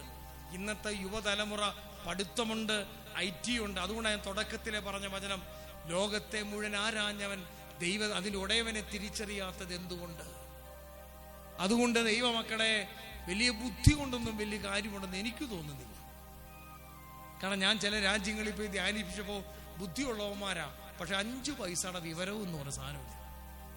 ഹല്ലേലൂയ പറഞ്ഞേ, ബുദ്ധിയുള്ളവന്മാരാ. ചില സയന്റിസ്റ്റുകൾ ധ്യാനിക്കാൻ വന്നു, ഭയങ്കര ബുദ്ധിയാ. കൗൺസിലിംഗ് എന്നിരുന്നപ്പോൾ ആ ചിരി വരും. ഇവന് കുടുംബജീവിതത്തിൽ ABCD അറിയത്തില്ല. ഒരു ചായ ഉണ്ടാക്കാൻ അറിയാത്തവൻ എന്നാ സയന്റിസ്റ്റാ? എടാ, കൊച്ചിനെ നോക്കാൻ അറിയാത്തവൻ എന്നാ സയന്റിസ്റ്റാ? ഭാര്യയുടെ വേദന തിരിച്ചറിയാത്തവൻ എന്നാ സയന്റിസ്റ്റാ? അതുകൊണ്ട് ദൈവമക്കളെ, ദൈവമുള്ള സയന്റിസ്റ്റ് മിടുക്കനാ, ദൈവമുള്ള എഞ്ചിനീയർ മിടുക്കനാ, ദൈവമുള്ള ഡോക്ടർ മിടുക്കിയ, ദൈവമുള്ള അധ്യാപകൻ മിടുക്കനാ. നീ അധ്യാപനാന്ന് പറഞ്ഞിട്ട് വലിയ കാര്യമൊന്നുമില്ല, നാട്ടുകാരെ മുഴുവൻ പഠിപ്പിച്ചവനാ. പക്ഷെ നിന്റെ കുടുംബജീവിതം പരാജയമാണെങ്കിൽ നീ എന്തൊട്ട് അധ്യാപകനാ? നിന്റെ കുടുംബജീവിതം പരാജയമാണെങ്കിൽ നീ എന്ത് ടൈറ്റിക്കാരനാടാ? നീ കുറെ കാശുണ്ടാക്കി, പക്ഷെ ജീവിക്കാൻ നിനക്കറിയാവോ? അതുകൊണ്ടല്ലേ കഴിഞ്ഞ കോവിഡ് കാലഘട്ടത്തിൽ എത്ര കുട്ടികളെ മാനസിക സമ്മർദ്ദത്താൽ ആത്മഹത്യ ചെയ്തത്? ഇവിടുത്തെ ഏത് കൂലിപ്പണിക്കാൻ ആത്മഹത്യ ചെയ്യുന്നത്? ഈ കള്ളാറ് ഭാഗത്ത് കൂലിപ്പണി നടത്തുന്നവൻ ആത്മഹത്യ ചെയ്യത്തില്ല. കാരണം അറിയാമോ? അവനൊരു പ്രത്യാശയുണ്ട്, IT ഉണ്ട്, കാശുണ്ട്. ഒരു ജോലി നഷ്ടപ്പെടുമ്പോൾ അവൻ ആത്മഹത്യ ചെയ്യുന്നുണ്ടെങ്കിൽ അവന് വിശ്വാസമില്ലാത്തത് കൊണ്ടാ. ഹല്ലേലൂയ പറഞ്ഞേ, ഉറക്കെ പറഞ്ഞേ ഹല്ലേലൂയ. അതുകൊണ്ട് വിശ്വാസ വര 2 കരങ്ങളും ഉയർത്തിപ്പിടിച്ചേ. ദൈവം നടത്തും. നമുക്ക് വേണം വിശ്വാസമുള്ള എഞ്ചിനീയർ, വിശ്വാസമുള്ള ഡോക്ടർ, വിശ്വാസമുള്ള കളക്ടർ, വിശ്വാസമുള്ള സയന്റിസ്റ്റുകള്, വിശ്വാസമുള്ള അധ്യാപകര്, വിശ്വാസമുള്ള വൈദികര്, വിശ്വാസമുള്ള സിസ്റ്റേഴ്സ്, വിശ്വാസമുള്ള കൈക്കാരന്മാര്, വിശ്വാസമുള്ള ശുശ്രൂഷകര്. അവരെ നമുക്ക് വിശ്വാസമുള്ള മക്കൾ. വിശ്വാസമുള്ള മക്കൾ ദൈവം നടത്തും. ഞാൻ കണ്ടിട്ടുണ്ട് ഒത്തിരി പഠിക്കാത്ത മക്കള്, അവന് ദൈവപാരിപാലനമുണ്ട്, പള്ളിയിൽ പോകും, പ്രാർത്ഥിക്കും, അവനെ ദൈവം അവന്റെ കുടുംബത്തെ ഉന്നത സ്ഥാനത്ത് എത്തിച്ചു. 2 കരങ്ങൾ ഉയർത്തിപ്പിടിച്ച്. ഉയർച്ച തരുന്ന ദൈവമാ, താഴ്ച തരുന്ന ദൈവമാ. ദൈവത്തിൽ ആശ്രയം വെക്ക്. Hallelujah, hallelujah. കർത്താവേ, വിളിച്ച് വിളിച്ച് പ്രാർത്ഥിക്ക്. ഒരുപക്ഷെ നിന്റെ ജീവിതം തകർന്നു പോയ ജീവിതമായിരിക്കാം, ഒരുപക്ഷെ നിന്റെ ജീവിതം വഴിവിട്ടിയ ജീവിതമായിരിക്കാം, ഇനി ലോകം രക്ഷപ്പെടത്തില്ലെന്ന് പറഞ്ഞ ജീവിതമായിരിക്കാം. അതല്ലേ 38 വർഷക്കാലം ബെത്സയിദ കുളത്തിന്റെ കരയിൽ ആരോരും അറിയപ്പെടാതെ ചുരുണ്ട് കിടന്ന മനുഷ്യന്റെ അരികിലേക്ക് ഈശോ കടന്നു വന്നത്. അതല്ലേ അന്ധയാചകനെ തേടി ഈശോ വന്നത്. അതല്ലേ ശതാധിപന്റെ വീട്ടിലേക്ക് ഈശോ പോയത്. എന്റെ ഈശോ ചില വീട്ടിൽ ഇറങ്ങി വരും. സക്കേവൂസിന്റെ ഭവനത്തിൽ ഇറങ്ങി വന്ന ഈശോയെ, ലാസറിന്റെ ഭവനത്തെ സന്ദർശിച്ച ഈശോയെ, ശതാധിപന്റെ ഭവനത്തിൽ പോയ ഈശോയെ, കുഷ്ഠരോഗിയുടെ വീട്ടിൽ പോയ ഈശോയെ, ഈ മക്കളുടെ വീട്ടിലേക്ക് ഇന്ന് കടന്നു വരണമേ. പരിശുദ്ധ കുർബാനയിലുള്ള ഈശോയെ, ശതാധിപം വിളിച്ചതുപോലെ വിളിച്ചു പ്രാർത്ഥിക്കുന്നു. വിളിച്ചു പ്രാർത്ഥിച്ചേ. ഈശോയെ, ഈ മക്കളുടെ കടഭാരത്തിലേക്ക് കടന്നു വരണമേ. ഈശോയെ, ഈ മക്കളുടെ രോഗപീഠകളിലേക്ക്, ഈ മക്കളുടെ തകർച്ചകളിലേക്ക് കടന്നു വരണമേ. ഈശോയെ, ഞങ്ങൾ വിളിച്ചു പ്രാർത്ഥിക്കുന്നു. തകർന്ന കൃഷിയിടങ്ങളിലേക്ക് രാജാതിരാജന ഈശോ കടന്നു വരണമേ. ഡിവോഴ്സിന്റെ വക്കിലെത്തിയ കുടുംബങ്ങളിലേക്ക് ഈശോയെ കടന്നു വരണമേ. എന്റെ ഭർത്താവിന്റെ നിർത്താൻ മേലാത്ത മദ്യപാനത്തിലേക്ക് ഈശോയെ കടന്നു വരണമേ. എന്റെ തഴക്ക ദോഷത്തിലേക്ക് ഈശോയെ കടന്നു വരണമേ. എന്റെ ദുശീലങ്ങളിലേക്ക് ഈശോയെ കടന്നു വരണമേ. എന്റെ ജഡിക പാപ വേദനകളിലേക്ക് ഈശോയെ അങ്ങ് കടന്നു വരണമേ. എന്റെ പാപത്തെ ഞാൻ കൈമാറ്റം ചെയ്യുന്ന കർത്താവേ, എന്റെ വേദനയിലേക്ക് നീ കടന്നു വരണമേ. എന്റെ ഒറ്റപ്പെടലിലേക്ക് കടന്നു വരണമേ. എന്റെ ജീവിത ദുരിതങ്ങളിലേക്ക് കടന്നു വരണമേ. എന്റെ അവിശ്വാസ മേഖലയ്ക്ക് ആത്മാവിനെ അയക്കണമേ. ഈശോയെ, എന്റെ കെട്ടുകൾ അഴിക്കണമേ. പൈശാചിക ബന്ധനങ്ങൾ അഴിക്കണമേ. പാപത്തിന്റെ കെട്ടുകൾ അഴിക്കണമേ. ശാപത്തിന്റെ കെട്ടുകൾ അഴിക്കണമേ. രോഗത്തിന്റെ കെട്ടുകൾ അഴിക്കണമേ. മന്ത്രവാദ കെട്ടുകൾ അഴിക്കണമേ. ആഭിചാര കെട്ടുകൾ അഴിക്കണമേ. ജിന്നിന്റെ കെട്ടുകൾ അഴിക്കണമേ. സകല കൂടോത്ര കെട്ടുകളും അഴിക്കണമേ. കൃഷിനാശത്തിന്റെ കെട്ടുകൾ അഴിക്കണമേ. മാരക രോഗത്തിന്റെ കെട്ടുകൾ അഴിക്കണമേ. കുടുംബ കലഹത്തിന്റെ കെട്ടുകൾ അഴിക്കണമേ. മൊബൈലിന്റെ അടിമത്തങ്ങൾ അഴിക്കണമേ. രാഷ്ട്രീയ അടിമത്തങ്ങളിൽ നിന്ന് പൊട്ടിക്കണമേ. വെറുപ്പ്, വിദ്വേഷ, വൈരാഗ്യത്തിന്റെ കെട്ടുകൾ അഴിക്കണമേ. ഭയത്തിന്റെ അരൂപികൾ അഴിക്കണമേ. കടഭാരത്തിന്റെ കെട്ടുകൾ അഴിക്കണമേ. ബാങ്ക് ജപ്തിയുടെ കെട്ടുകൾ അഴിക്കണമേ. ഭവനം പണിയുടെ തടസ്സങ്ങൾ മാറ്റണമേ. ജോലി തടസ്സങ്ങൾ മാറ്റണമേ. വിവാഹ തടസ്സങ്ങൾ മാറ്റണമേ. മക്കളില്ലാത്ത ദമ്പതികൾക്ക് മക്കൾ കൊടുക്കണമേ. അസ്ഥി സംബന്ധമായ രോഗങ്ങൾ സൗഖ്യപ്പെടുത്തണമേ. ഹൃദയ സംബന്ധമായ രോഗങ്ങൾ സൗഖ്യപ്പെടുത്തണമേ. പാൻക്രിയാസിന്റെ രോഗങ്ങൾ സൗഖ്യപ്പെടുത്തണമേ. മൈഗ്രെയിൻ രോഗ തലവേദന സൗഖ്യപ്പെടുത്തണമേ. അലർജി രോഗങ്ങൾ സൗഖ്യപ്പെടണമേ. സാമ്പത്തിക കെട്ടുകൾ അഴിക്കണമേ. സ്ഥലവിൽപ്പനയുടെ കെട്ടുകൾ അഴിക്കണമേ. കുടുംബത്തിന്റെ അസ്വസ്ഥതകൾ മാറ്റണമേ. കാരണം കൂടാതെ വഴക്കുകൾ അടിച്ചെടുക്കണമേ. കുടുക്കുകൾ അഴിക്കണമേ. കുരുക്കടിക്കുന്ന പരിശുദ്ധി അമ്മേ, കുരുക്കടിക്കുന്ന പരിശുദ്ധി അമ്മേ, ഭയത്തിന്റെ കെട്ടുകൾ അടിക്കണമേ. പകർച്ചവ്യാധിയുടെ കെട്ടുകൾ അടിക്കണമേ. പാപത്തിന്റെ കെട്ടുകൾ അടിക്കണമേ. അന്ധകാര കെട്ടുകൾ